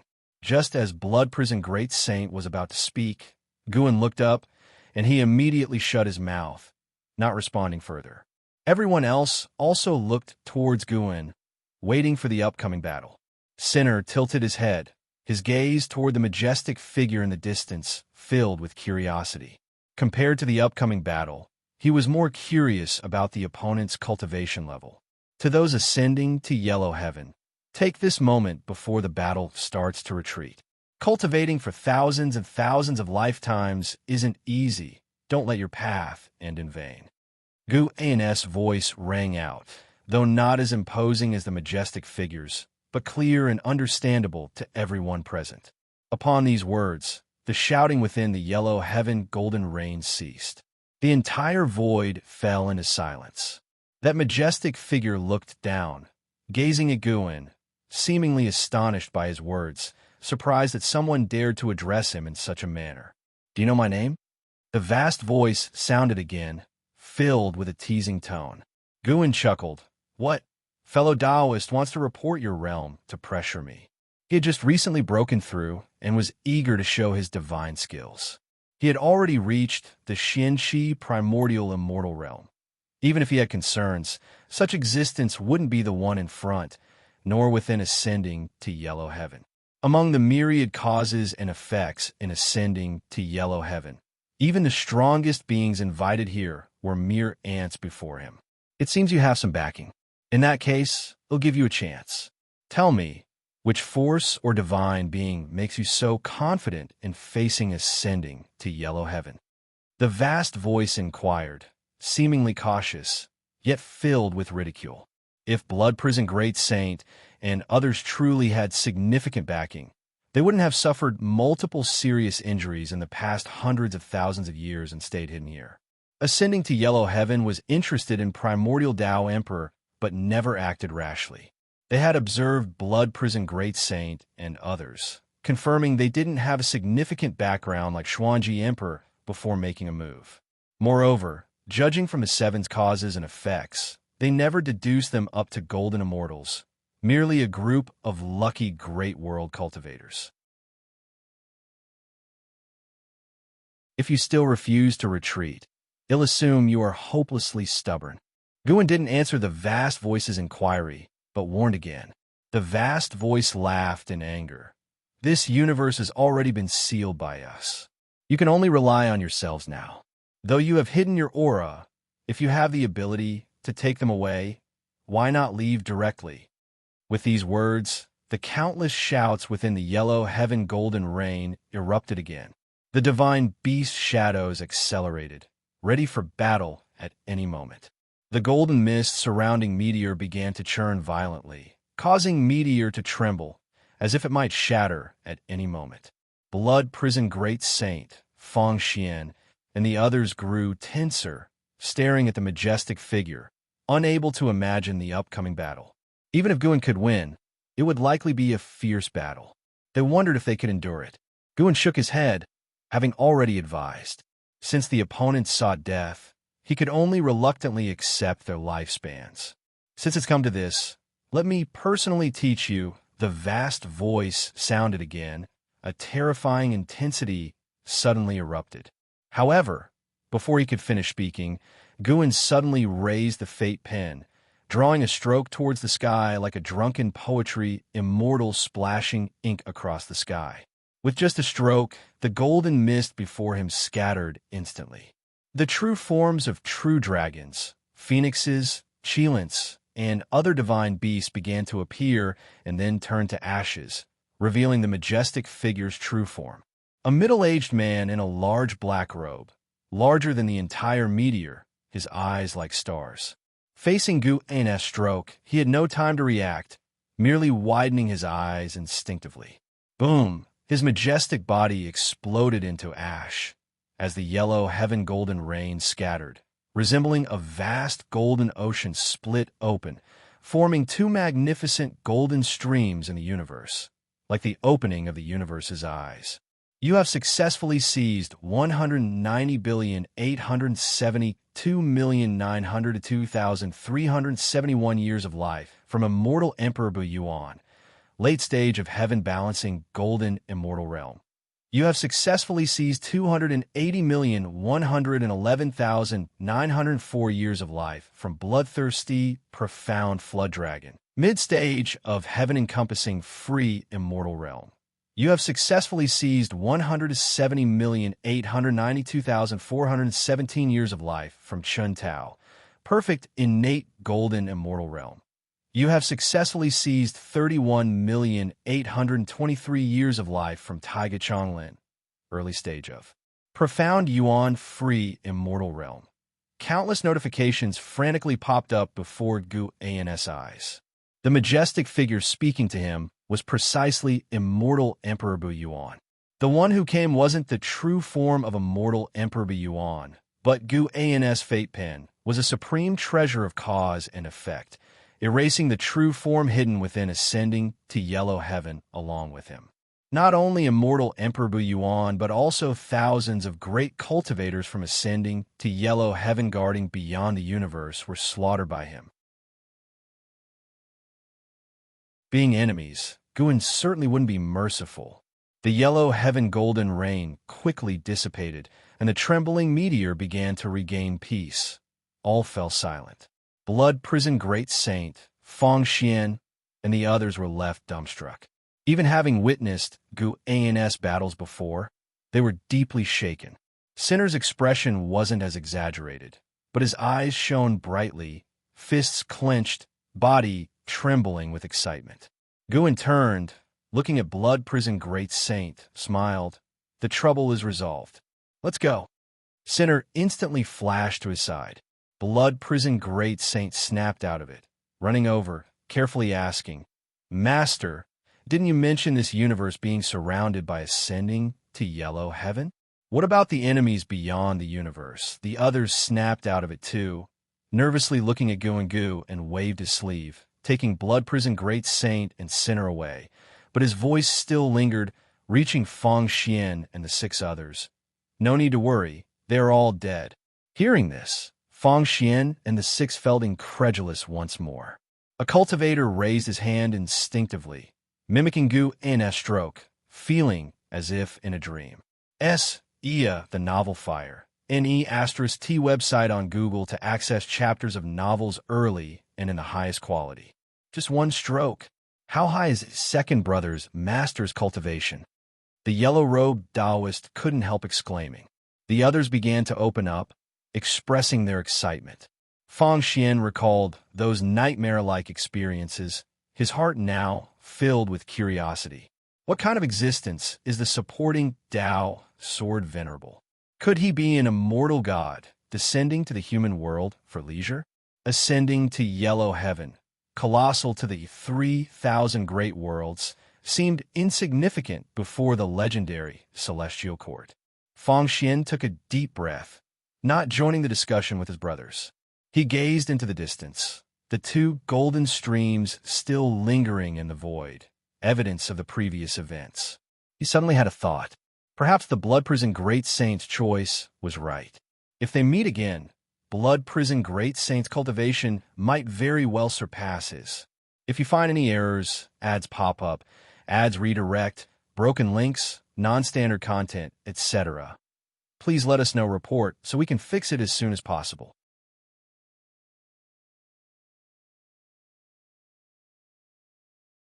Chapter 722. Yellow Heaven Emperor Ancestor Fang Xian took a deep breath, tried to clear his mind of distractions. He looked at the distant afterimages of two golden streams and said, "All right, let's stop chatting and carefully sense the power of the primordial Tao Emperor. This is the opportunity left to us by that senior." Upon hearing this, the remaining 5 people fell silent and began to carefully perceive their surroundings. Immediately, they all became excited. Indeed, it is the destiny of the primordial Tao Emperor, so vast and overwhelming. Was that senior also a primordial Tao Emperor? Nonsense, have you forgotten? Second brother was directed to the path of the great Tao by that senior. It's to make him walk the same path. Perhaps that senior purposely showcased the power of the primordial Tao Emperor to us, so we could gain stronger determination. That's certainly possible. One day, I will possess the same demeanor as that senior. The 5 cultivators did not say much more and soon immersed themselves in a state of enlightenment. Meanwhile, the Blood Prison Great Saint had already returned to the Taoist field of the beginningless. Having ventured out for so many years, his return brought a sense of nostalgia for what was lost. The speed at which he returned from the path of the great Tao was incredibly fast. He felt as if he had only blinked, and he had been separated from his sworn brothers forever. Even though he had achieved the status of primordial Tao Emperor and possessed might that swept across realms, he still couldn't fathom how his master could carry him and Zue across such a vast distance instantly. "Master, what realm was that person in earlier?" Zue followed beside Guin and asked curiously. The fight was too swift for him to catch the details, leaving him puzzled. "Heaven-balancing golden immortal realm." Guin responded while glancing at his attribute panel. The ascension of over 1,000 great cultivators to yellow heaven provided him with nearly 40 trillion years of lifespan, surpassing tens of thousands of years of accumulation. At this moment, a disturbance had already occurred within the yellow heaven, as these cultivators left behind their destinies within yellow heaven. If they perished, yellow heaven would detect it no matter where they were, especially since the true body of immortal Emperor Buyuan died within yellow heaven. Heaven-balancing golden immortal realm, Zue murmured, memorizing this realm's name. He hadn't heard of this realm before, indicating that aside from his master, no one else in the dojo had reached this realm. The Blood Prison Great Saint snapped out his thoughts, took a deep breath, and caught up with Gu and Nzue, his heart filled with excitement. He was satisfied with his completion of the task, and he looked forward to sparring with an Xian again. This time, he was determined to win. As Guin answered Zue's questions, he transmitted a message to the other Wushiji disciples, asking them to prepare to listen to the Blood Prison Great Saint's lecture. An Xian was just a step away from becoming a primordial Tao Emperor, and the others were still pursuing this path. The Blood Prison Great Saint's lecture could inspire them. In a vast world covered in yellow sand, Towering peaks stood as if they were the pillars of the world. On one of the most magnificent giant mountains, a huge palace sat atop, bathed in majestic golden rain. Inside the palace, figures sat cross-legged on stone seats, surrounded by yellow sand, arranged in an orderly fashion. At a glance, it was hard to tell how many people were present, each with an extraordinary aura. Sitting at the forefront was an elder 10,000 feet tall, clad in a loose Taoist robe. His right hand held a finger to his chest, his white hair flowing, and 3 bright suns floating behind his head, illuminating the grand hall. At this moment, the atmosphere in the hall was very tense, as the cultivators of the yellow heaven secretly transmitted their thoughts to each other. Immortal Emperor Bu Yuan is dead, cursed by a powerful force of cause and effect. Although his true body was within yellow heaven, his avatar took people to the path of the great Tao. I need someone to explain. The elder in the Taoist robe slowly spoke, his tone cold. Sir, the novel Fire. Net website on Google to access chapters of novels early and in the highest quality. He was the master of Yellow Heaven, the Yellow Heaven Emperor ancestor. Once he spoke, someone immediately stood up and said, Ancestor Emperor, I sent my disciple to investigate the primordial Tao Emperor. I instructed him to act cautiously, but unexpectedly, he acted recklessly and offended a supreme being. If this matter brings trouble to Yellow Heaven, I am willing to take responsibility. As soon as he finished speaking, several others stood up, expressing their awareness of the matter. They all believed that the primordial Tao Emperor could change the layout of the great Tao, hence supporting Immortal Emperor Bu Yuan's investigation of the primordial Tao Emperor. The Yellow Heaven Emperor ancestor squinted his eyes and asked, Primordial Tao Emperor? How does he compare to the Taoist Emperor? As he spoke, he began to deduce the primordial Tao Emperor, and was surprised to find that the primordial Tao Emperor's destiny had already spread on the path of the great Tao, and even some great worlds harbored his destiny. Just sensing this destiny, he felt its potential rivaled that of the Taoist Emperor. Immortal Emperor Bu Yuan's master began to narrate his understanding of the primordial Tao Emperor, with others adding their insights. They mentioned many names, all of whom were pursuing the primordial Tao Emperor, with the most notable being the Xuanji Emperor. The reputation of the Xuanji Emperor's prodigy was renowned on the path of the great Tao. He switched allegiance from the Taoist Emperor to the primordial Tao Emperor, causing a significant impact. After a while, when the hall quieted down, the Yellow Heaven Emperor ancestor slowly said, Select 10,000 disciples to enter the path of the great Tao and pursue the path of the primordial Tao Emperor. Remember, it is to pursue, no other tricks. As for the matter of Immortal Emperor Bu Yuan, set it aside for now. Yes, ancestor. Everyone in the hall responded in unison. They did not feel wronged as Yellow Heaven had stood tall this long not by seeking revenge for every grudge. To be able to use cause and effect on the path of the great Tao to penetrate Yellow Heaven's destiny and slay Immortal Emperor Bu Yuan, no one wanted to oppose such an existence, not even Immortal Emperor Bu Yuan's master. The great Tao is long and filled with obstacles. Dying on the path is too normal. The living are what matter most. In the autumn season, Guan was watering flowers in the Taoist field of the beginningless. Besides picking medicinal herbs, he occasionally did other chores. No one expected him to pick medicinal herbs. At least all the disciples believed he simply liked rural life, possibly related to his experience before immortal cultivation. An Xian suddenly appeared beside Guan, her expression complex. She asked, Master, is the primordial Tao Emperor really that powerful? Yesterday, she had sparred with the blood prison great saint, and the two had fought to a draw. This left her deeply shaken, as she previously believed her immortal emperor's eye was invincible, the most powerful divine skill of her master. Although she aimed to become a primordial Tao Emperor, in her heart, he was merely icing on the cake, not comparable to the power of the immortal emperor's eye. She pondered all night, but couldn't figure out. Little did she know, the blood prison great saint had locked himself away, also spending all night unable to understand why he couldn't defeat an enrich. The blood prison great saint decided never to venture out again, thinking that cultivating with his master was more promising. The primordial Tao Emperor is just a type of destiny power, varying from person to person. You don't need to antagonize it. It can make your immortal emperor's eye stronger. You can become the primordial Tao Emperor, but the blood prison great saint cannot cultivate the immortal emperor's eye.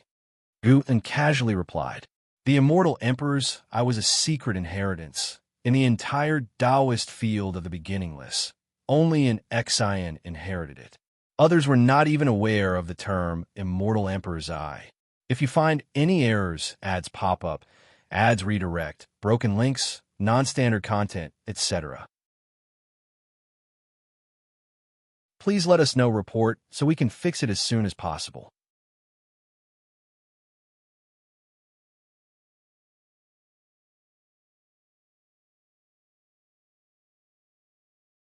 This arrangement was to strengthen their relationship and to leave seeds behind. The unbeaten Emperor clan had left their bloodlines in all 3,000 great worlds as a precaution. Guan thought for a while and said, "Fine, let them stay in the celestial spirit great world. They can develop their own sect, even compete for dominance. But if they commit evil and threaten the great world itself, I won't allow them to act recklessly." The unbeaten Emperor ancestor was overjoyed upon hearing this, and immediately raised his cup to thank Gu and turned his head to look at the street outside. The bustling Qinquan sect disciples walked hurriedly, keeping their distance from each other. The whole street lost its usual liveliness, filled with a tense atmosphere. The unbeaten Emperor ancestor also turned his head to look, sighing, "Prosperity and decline are also part of reincarnation. Our Emperor clan has experienced it too, even faced near extinction several times." Guan chuckled softly. "Indeed, it's all reincarnation. When you come next time, you won't see the current scenery." The unbeaten Emperor ancestor thought deeply about Guan's words, feeling there was more to it. Then, Guan continued drinking with him, exchanging 3,000 great worlds intelligence. About the competition for the Son of Heaven, Guan had already informed the unbeaten Emperor ancestor. The unbeaten Emperor ancestor had been paying attention over the years. The primordial Emperor domain does not belong to the 3,000 great worlds. Often immortal gods descend into the domain, and the unbeaten Emperor ancestor learned through his connections that there was indeed a competition for the Son of Heaven. Who these two Sons of Heaven were could not be determined for now, but the unbeaten Emperor clan knew which planes and sects were involved. Even if it was an intricate conspiracy destined to be wiped out by Tsang Tian, some still chose to enter the fray. Guan patiently listened, driven mainly by curiosity. When it involved the celestial court, he couldn't completely foresee the fate, but he could already see the chaos of the 3,000 great worlds in the future. That calamity would expose many hidden great powers, even causing the fall of immortal gods. When he saw the scene of immortal gods falling, it meant he had the qualification to observe the cause and effect of the celestial court. As his cultivation level grew stronger, the mysterious veil of the celestial court would gradually be lifted in his eyes. The two talked for a long time, until dusk. Then the unbeaten Emperor ancestor bid farewell. He had to instruct those 20 juniors first. Guan leisurely walked towards the street. Walking along, he encountered someone, none other than Li Ya's sister Li Xuanyu. Since discovering Gu and near Qinquan sect, Li Xuanyu had stayed in the Qinquan sect and was now considered part of its high echelon. Their meeting on the street was no coincidence. Guan had calculated she would walk this street. Li Xuanyu saw him without surprise. Their frequent encounters over the long years made her accustomed. Each time they met, Guan would provide her with some opportunities or guidance. After numerous encounters, she realized these coincidences were Guan's deliberate intentions. "Are you about to reveal Qinquan sect's future to me?" Li Xuanyu asked curiously as she approached Guan. In recent centuries, the internal strife of Qinquan sect escalated. Yuan Luo acted domineeringly, offending many people. Some rose while others fell. Upon confirming Yuan Luo's absence of connection to Wushi, opponents began to unite. Li Xuanyu had already seen signs of internal turmoil, but with Wushi nearby, she remained unafraid.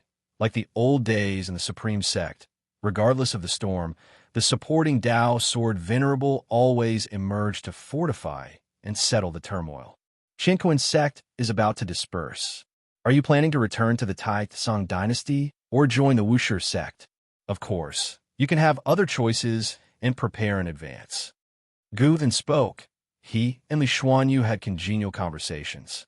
Back then, when he wasn't strong enough, Li Xuanyu introduced him to managing cave mansions, providing him more lifespan channels. Perhaps these events had faded from Li Xuanyu's memory, but he remembered them. Throughout his journey, though lacking many enemies, few people actively helped him before he demonstrated his strength. Guan could see through the essence of the red dust, valuing those acts of kindness. Li Xuanyu asked, "Can I really join Wushi?" She hesitated, feeling undeserving as she believed she couldn't help Guan much. Seeing her expression, Guan suddenly had an idea. What if he cultivated Li Xuanyu to be stronger than Liya? What would Li Ya's reaction be if he got defeated by his sister in combat? Sir than a fire. At website on Google to access chapters of novels early and in the highest quality. Guan found it interesting. Liya and Li Xuanyu were siblings. Their sparring would not harm their relationship. Guan wanted to see Li Ya's frustrated and surprised expression. If you find any errors, ads pop up, ads redirect, broken links, non-standard content, etc., please let us know report so we can fix it as soon as possible.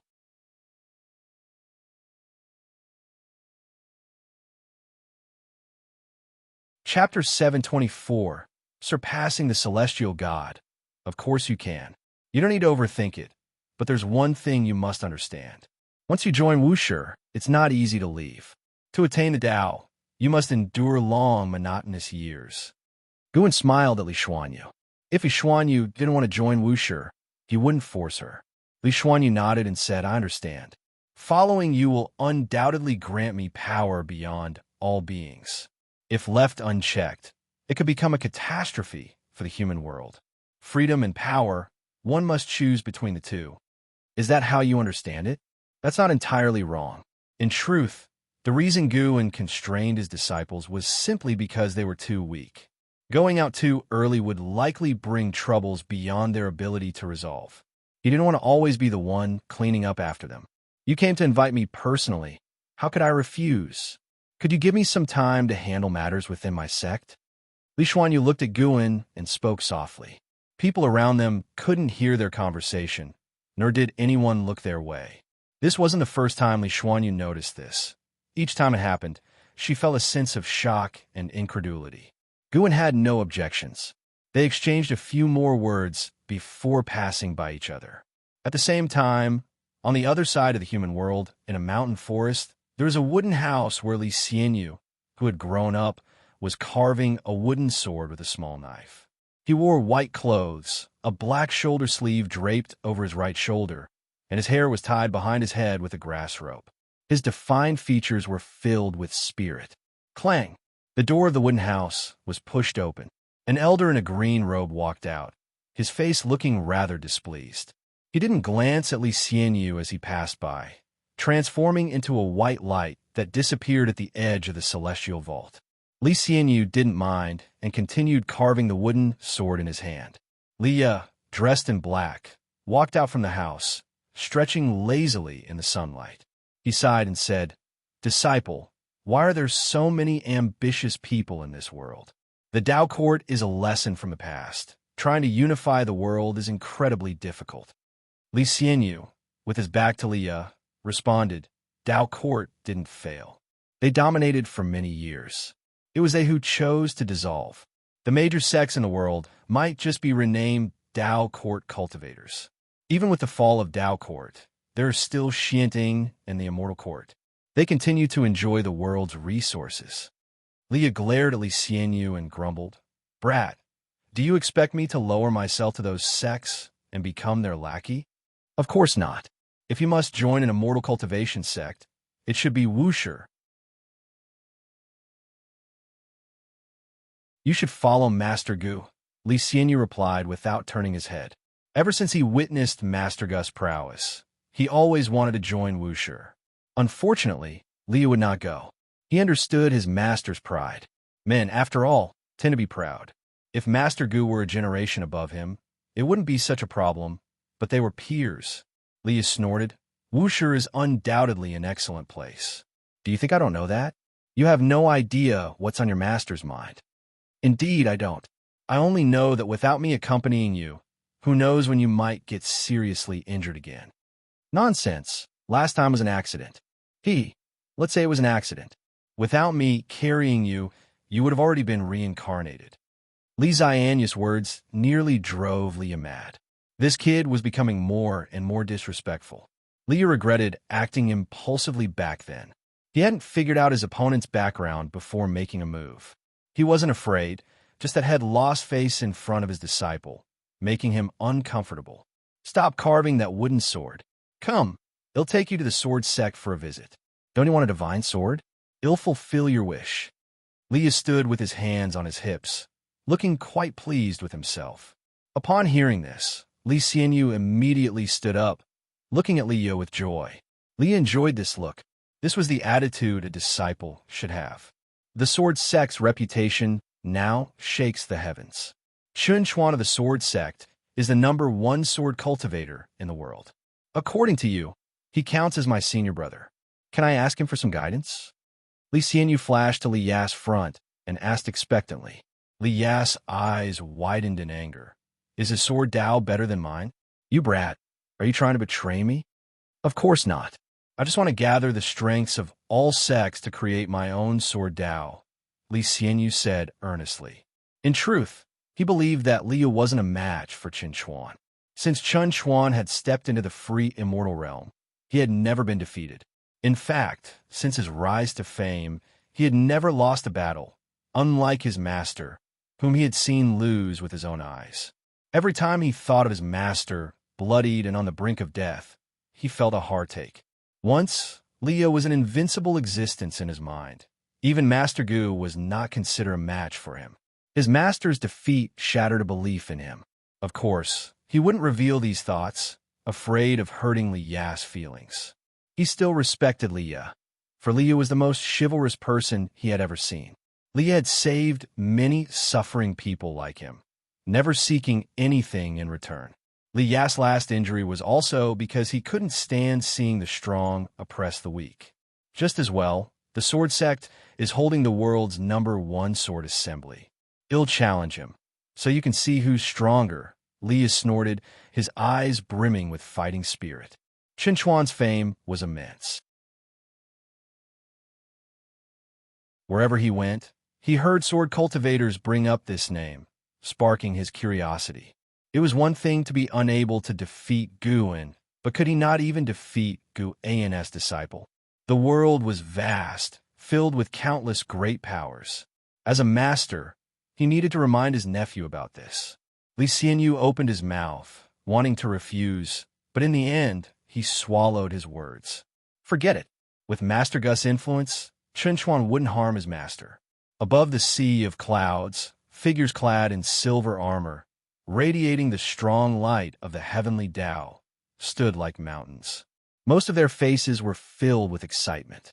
Zhang Buku and Su Yu were among them, feeling their celestial Tao destiny as their emotions remained stirred. Is this the power of the immortal gods? Truly powerful. Zhang Buku looked at his own hands and said softly. Su Yu glanced at him and said, "This is just the beginning. We have only initially obtained the celestial court's destiny. Our cultivation levels will grow rapidly from here, eventually reaching the heaven-encompassing free immortal realm. If you seize the opportunity well and advance to the golden immortal Tao fruit realm, you will become a true celestial god. Heavenly soldiers aren't qualified to call themselves immortal gods yet." Upon hearing this, Zhang Buku looked up at the celestial vault. There was a boundless mass of golden clouds, and above the clouds, the celestial calming god looked down at them, as if a ruler gazing upon his creations.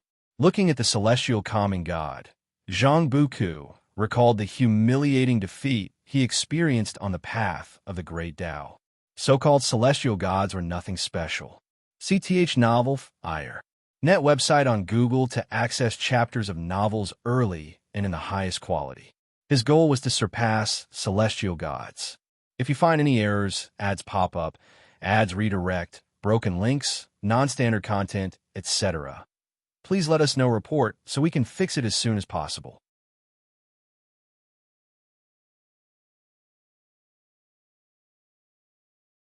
Chapter 725. The Battle of Wushu Zhangbuku was still thinking about the future, and other heavenly soldiers were also yearning for it.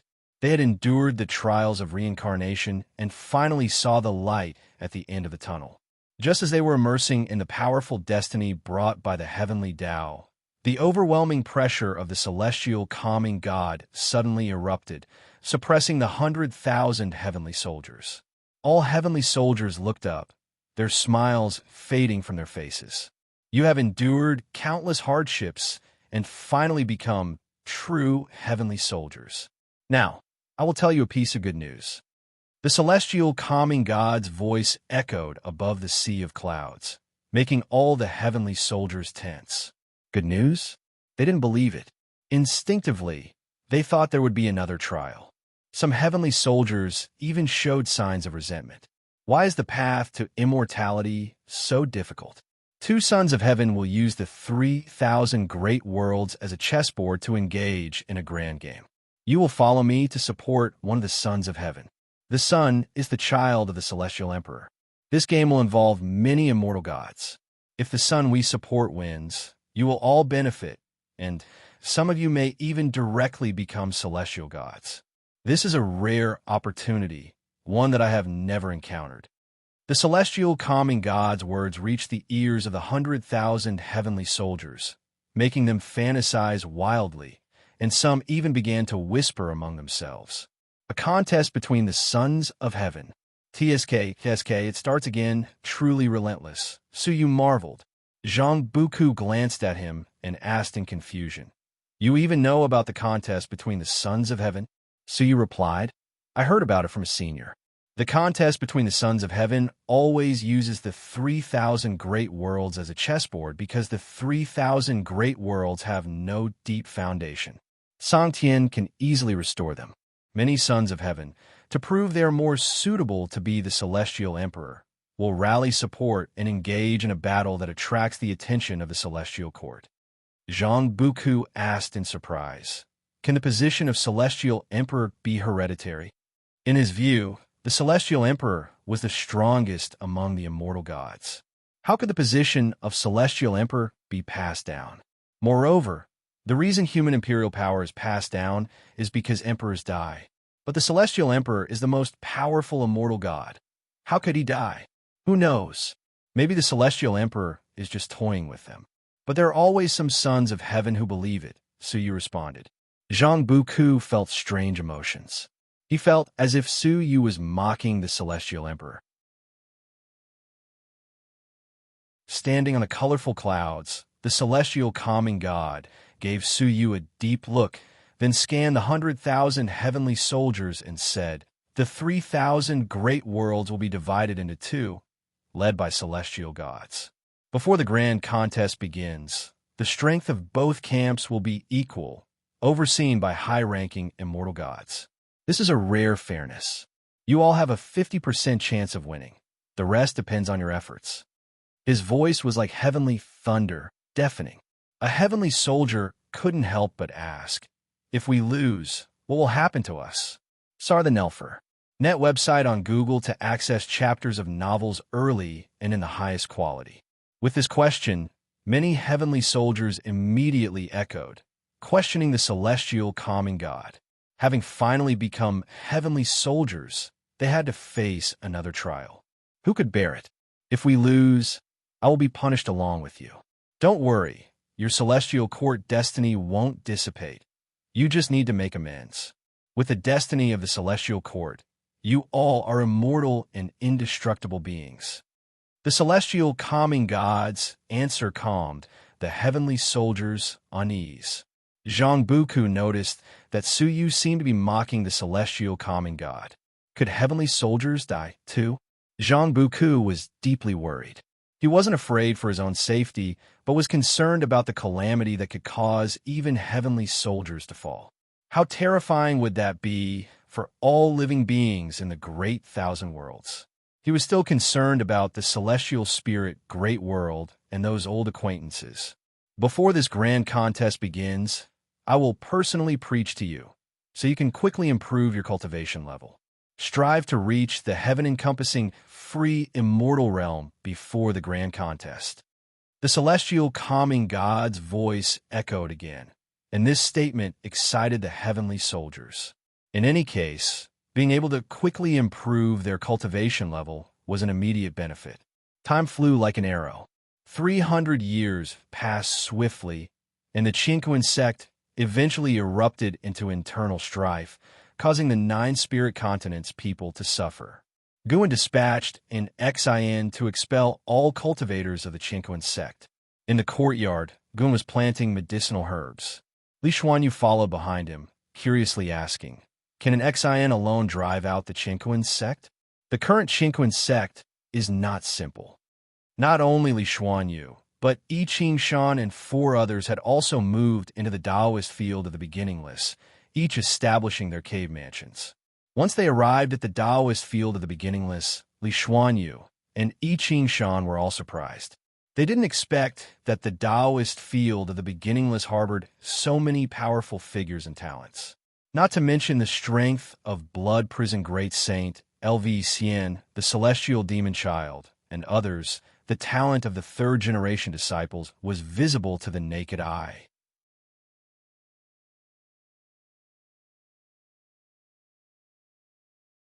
Please let us know report so we can fix it as soon as possible.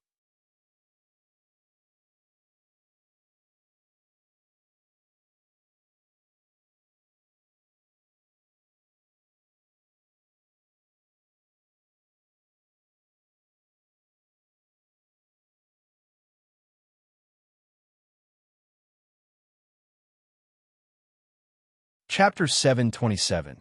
The True Immortal. I saw an immensely large black hole appear above the void of the Great Tao, from which many evil demons surged out, flying toward the 3,000 great worlds. They looked incredibly terrifying, beyond description, and even in my dream, I felt a sense of despair and suffocation. Shinjun frowned, recounting the feelings from his previous dream. Guan was not surprised, for he had witnessed the same scene. Those demons, like Chaos Grudge Luo, originated from the outer heaven chaos. As for why they descended upon the 3,000 great worlds, Guan had not seen it for now, but he could confirm it was related to the heavenly court because he saw a thick celestial doubt destiny in that black hole.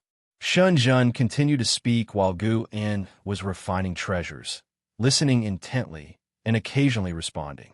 An hour later, Guan left the courtyard alone, walking down the mountain path, admiring the scenery along the way and looking toward outer heaven. The misty immortal court was preparing to intervene in the struggle for the position of Son of Heaven, seeing it as a rare opportunity, prompting Tian Hao to prepare for battle early.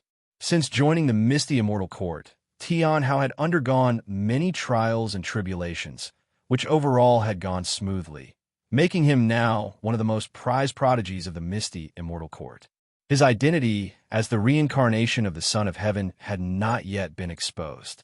But in the future struggle for the position of Son of Heaven, Tian Hao would awaken his origin consciousness and revert to the Son of Heaven, though whether he could return to the heavenly court remained uncertain. Looking at Tian Hao, Gu An's eyes reflected the image of an Hao. Although Tian Hao still had him in his heart, Guan could feel their bond as master and disciple was weakening, the distance growing further. When Tian Hao regains his identity as the Son of Heaven, it will be even harder for them to meet. Time really turns familiar people into strangers. Guan did not feel upset. This change only prompted him to reflect, and he rather enjoyed such a taste. He had raised an eagle, watched it grow, and now saw it soar into the sky. Search *the novel_fire. At website on Google to access chapters of novels early and in the highest quality. The cause and effect in the world are intertwined, intersecting and diverging, leading to different destinies. Seeing through destiny, enjoying every connection. After looking at Tian Hao, Guan turned to other old acquaintances, such as Jiang Qiong, Li Xiandao, the cultivators of human world Peak, and others who had become almost strangers. 1,680,000 years had passed.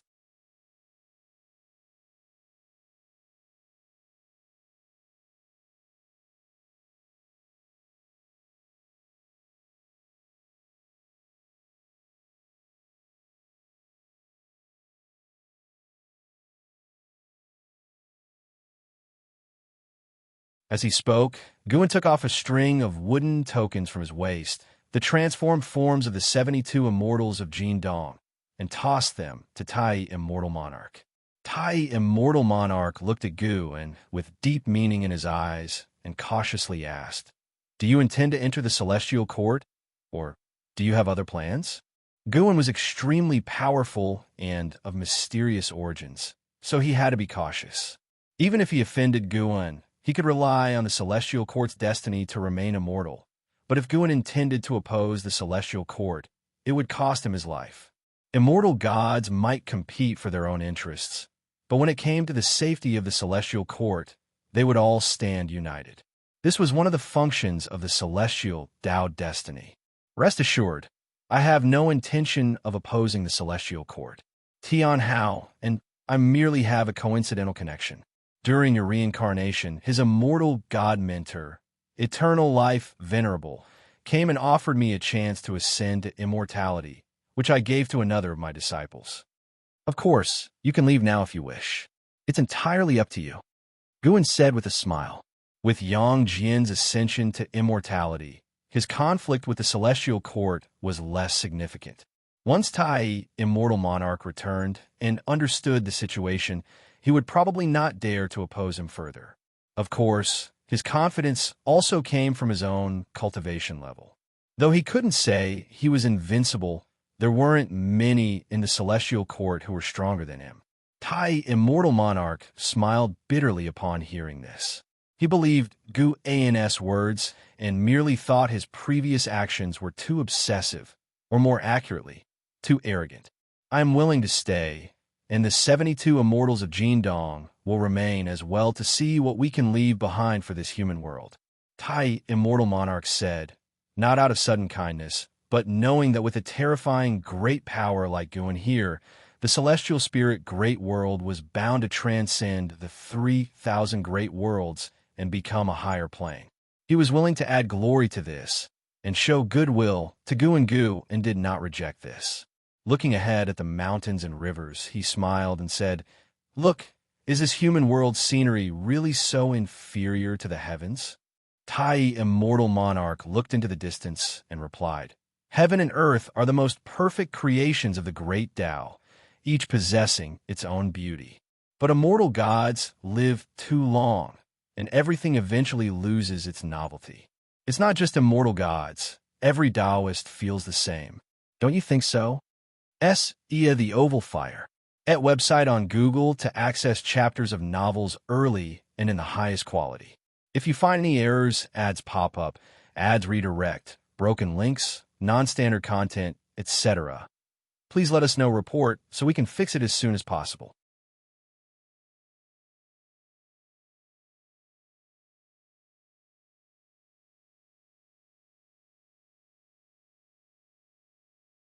After half a cup of tea's time, Guan passed through a forest and arrived at a lake surrounded by mountains. His gaze fell on a small pavilion in the center of the lake, where a black-clad man stood, hands behind his back, staring at the lotus flowers on the lake, lost in thought. This man was none other than Li Ya's disciple, Li Xianyu. The grown-up Li Xianyu already had the demeanor of an accomplished sage, paired with this picturesque scenery, resembling a human world immortal. "Why are you here, enjoying the view alone?" A voice entered Li Xianyu's ears, startling him. He turned abruptly, and, upon seeing Guan in the courtyard, his Tao heart trembled. Fear turned into joy. "And Master Uncle." Li Xianyu trembled all over, unsure where to place his hands. Guin smiled gently and asked, "How is your master? Has he been well lately?" Upon hearing this, Li Xianyu knelt down directly, gritting his teeth as he said, "Master uncle, my master has gone mad. Please, you must save him." "How'd he go mad?" Guin was not surprised and calmly asked, without helping Li Xianyu up. Li Xianyu took a deep breath and said, "Ever since he was defeated by Qin Xuan, he seemed to enter a demonic state, obsessively cultivating the sword Dao and challenging sword cultivators everywhere, with both victories and losses. His obsession offended many, and 1,000 years ago, he was defeated by a renowned sword cultivator, breaking his Dao heart. Since then, he has been in prolonged seclusion. After much difficulty, I found him a few years ago, but he was muttering nonsensically and even attacked me. Master uncle, my master always said you two were closest. You must help him." After listening, Gu An's expression remained unchanged, though he had seen everything about Li Yu unfold. If Guin hadn't saved him during the battle 1,000 years ago, Li Yu would have died. He had only secretly helped and did not punish the opponent because Li Yu had initiated the challenge and wouldn't let it go. Their cultivation levels were similar, but there was a gap in sword Dao achievement. With the slightest mistake, disaster could follow. Guin took out a small wooden sword from his pocket and handed it to Li Xianyu, saying, "Take this sword back to your master." "What is this?" Li Xianyu took the wooden sword and hesitantly asked, his heart beating faster. Having been here for some time, he had no idea how to find Guin, as there were too many great powers on this continent, making it hard for him to move. Little did he know that his entry was permitted by the Wushiji disciple. As soon as he sneaked in, and Zizai told an accent, who deduced his connection with Li Yu through cause and effect, and finally informed Guin, "You just need to give this sword to him." Guin said, then turned to look at the lake. Li Xianyu stood up, carefully keeping the wooden sword. He then looked at Guin and cautiously asked, "Master uncle, what is your attitude towards my master? Why won't he come to you?"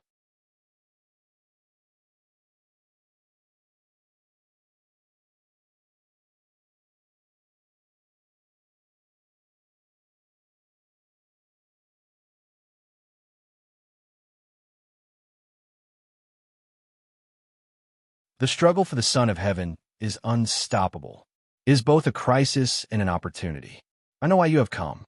Since the struggle for the Son of Heaven is about to begin, I will support you. But you need to promise me one thing. Upon hearing this, Zhu Shi immediately asked, "What is it?" The senior in the pavilion was no ordinary person. He was once the master of the divine court and had lived for an untold number of years. Disapproving of the divine court and immortal God's actions, he left the divine court. Meeting him was a stroke of fate for Zhu Shi. Although the senior had never really helped her directly, he had provided much intelligence, which allowed her to avoid many troubles. If the Son of Heaven you support wins, you cannot compete for the title of immortal God.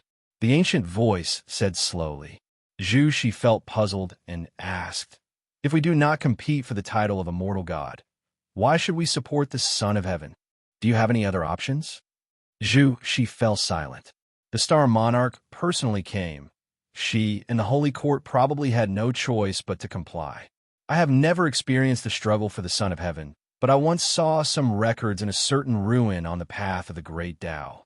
The struggle for the Son of Heaven has no true winner, especially for all living beings. Getting too close to immortal gods during such a catastrophe is not a good thing. I do not want the future master of heaven and earth to lead Taiwei to its doom. You should remember the war 1,000,000 years ago. The divine court, as powerful as it was, could not stand against a single individual, just as the great Tao itself. The 3,000 great worlds seem vast and boundless, but in the eyes of the immortal gods, they might be of little significance. The words of the ancient voice made Zhu Zai's face turn grim. She had long felt the arrogance of the immortal gods. The other's words made her sense a great crisis. Upon confirming that the struggle for the Son of Heaven was real, she had also developed an ambition to become an immortal god. If she felt this way, what of others? Once the struggle for the Son of Heaven begins, and the immortal gods promise ascension, Her control over the holy court would be difficult to maintain. Zhu Shi stood before the door, contemplating for a long time. She took a deep breath and said, "Senior, I promise you." Clang! The door opened, and a token flew toward Zhu Shi. It was a green jade token, emitting a golden light, rotating autonomously. Take this token to the ancient god Shengzhou and meet that supreme. He will know what to do. Upon hearing this, Zhu Zai's face showed joy. She knew what the supreme of ancient god Shengzhou represented. Not only was the supreme's divine skills vast, but his disciples were also innumerable and widespread throughout the world. With his support, the Holy Court would undoubtedly be able to completely control the Taiwei Great World. Thank you, Senior.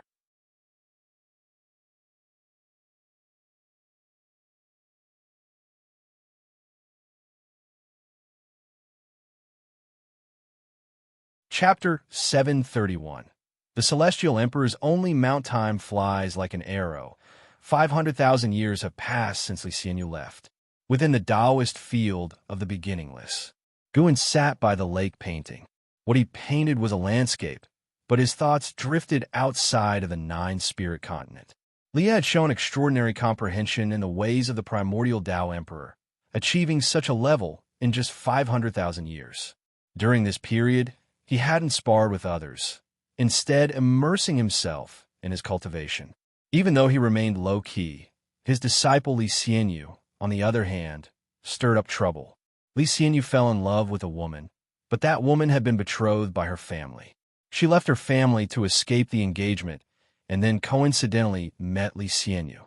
The two decided to face the pressure from her family together, but by a twist of fate, the woman was forced to her death within her family. Now, not only did her family want to kill Li Xianyu, but also the family that she had been betrothed to sought his death to avenge their honor. Both families were ancient and formidable, each boasting ancestors of the Taoist collection Freedom Immortal Realm. Guan watched silently. He wasn't worried about Li Xianyu getting into trouble because Liu would intervene.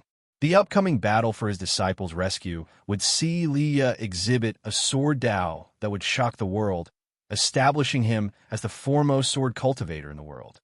In the future, he would also become the preeminent great cultivator known to the world in the celestial spirit great world. Liu would glorify the primordial Tao Emperor, making it a target for future cultivators to aspire to. Besides Liu, Guan also kept an eye on others. He saw Zhang Buku following the celestial calming god, descending into the void between the 3,000 great worlds, deeply focused on his cultivation. With the assistance of the Tai Ching Golden Immortal, Zhu Shi was also gradually gaining control over the Taiwei Great World. The Taiwei Great World had deep foundations. With Zhu Zai's power, he originally couldn't have become the master of heaven and earth, but because the Tai Ching annihilated the divine court, causing those great cultivators to have reservations. Fearing taking's return to create more trouble, they wanted to use the holy court as a shield, providing Zhu Shi the opportunity. When a struggle for the Son of Heaven began, these ancient powers would launch an offensive against the holy court to regain old powers. Of course, that was future talk. For now, Zhu Shi could remain the world's master for a long period. Guan, while observing the outer heaven, continued painting, each stroke imbued with Tao intent, making everything in the painting appear vivid, with the plants and flowers seeming to sway in the wind, as if they genuinely existed. The blood prison great saint approached Guan with a fawning smile, saying, "Master, the talents from the nine-spirit continent are increasing. Many people are seeking us out. What do you think we can open the gates of Wushi?" Guan replied nonchalantly, "Why? Do you also wish to take in disciples?" "Not me. I'm your mount. How can I take in disciples? It would mess up the generational hierarchy in the future, creating significant trouble.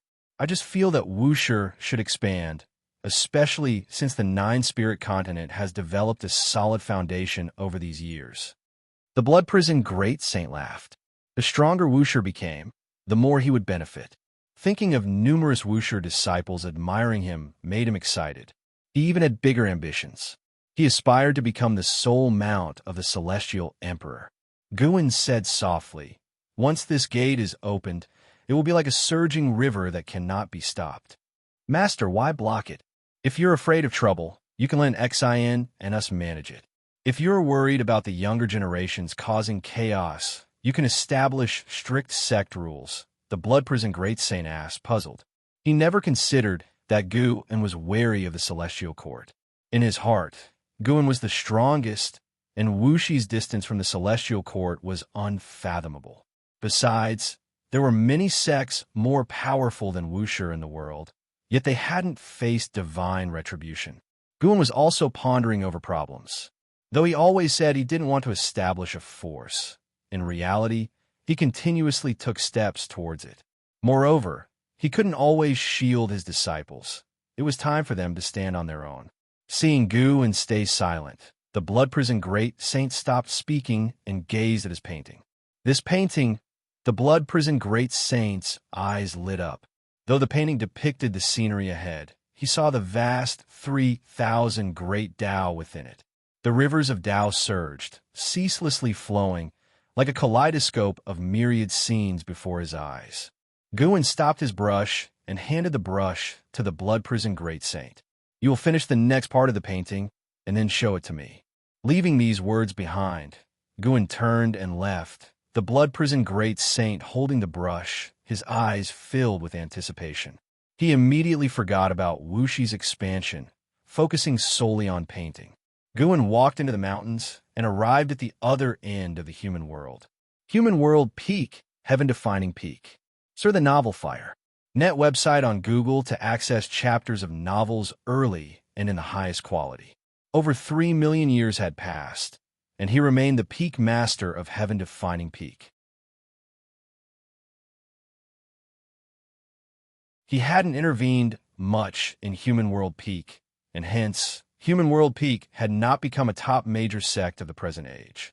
The strongest of Human World Peak was merely at the free, immortal realm. Fortunately, the Peak Master Yongyan Taoist monarch had no desire for supremacy, only wishing to consolidate the Taoist lineage.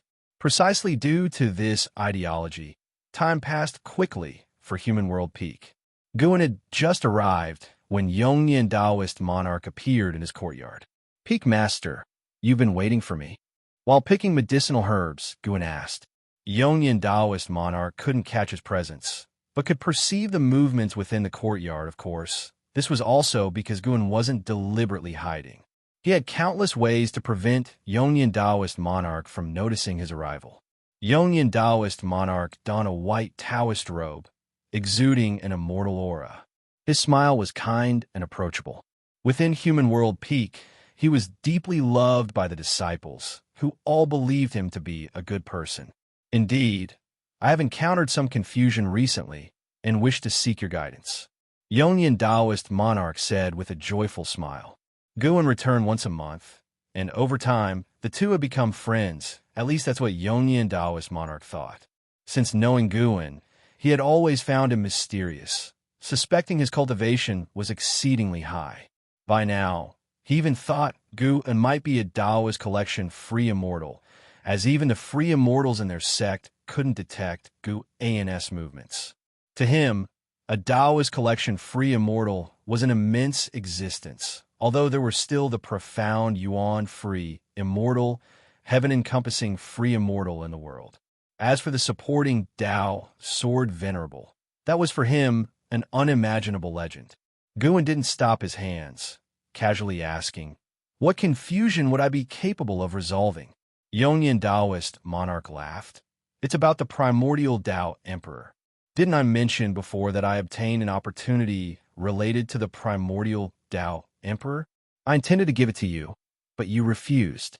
I believe you are the primordial Tao emperor, so your Tao practice is unfathomable, not concerned with the primordial Tao emperor's opportunity."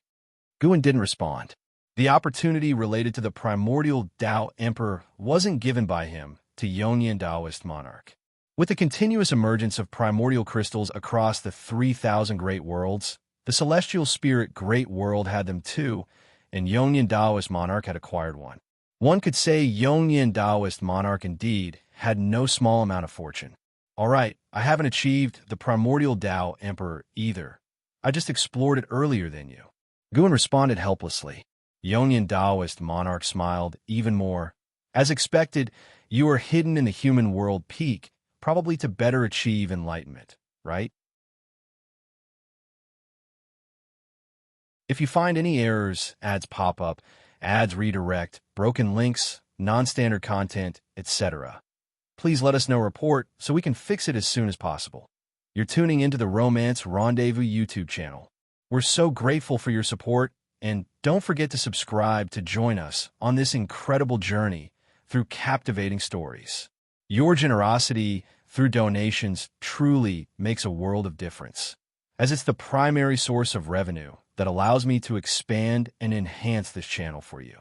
Thank you from the bottom of my heart for being a part of this adventure.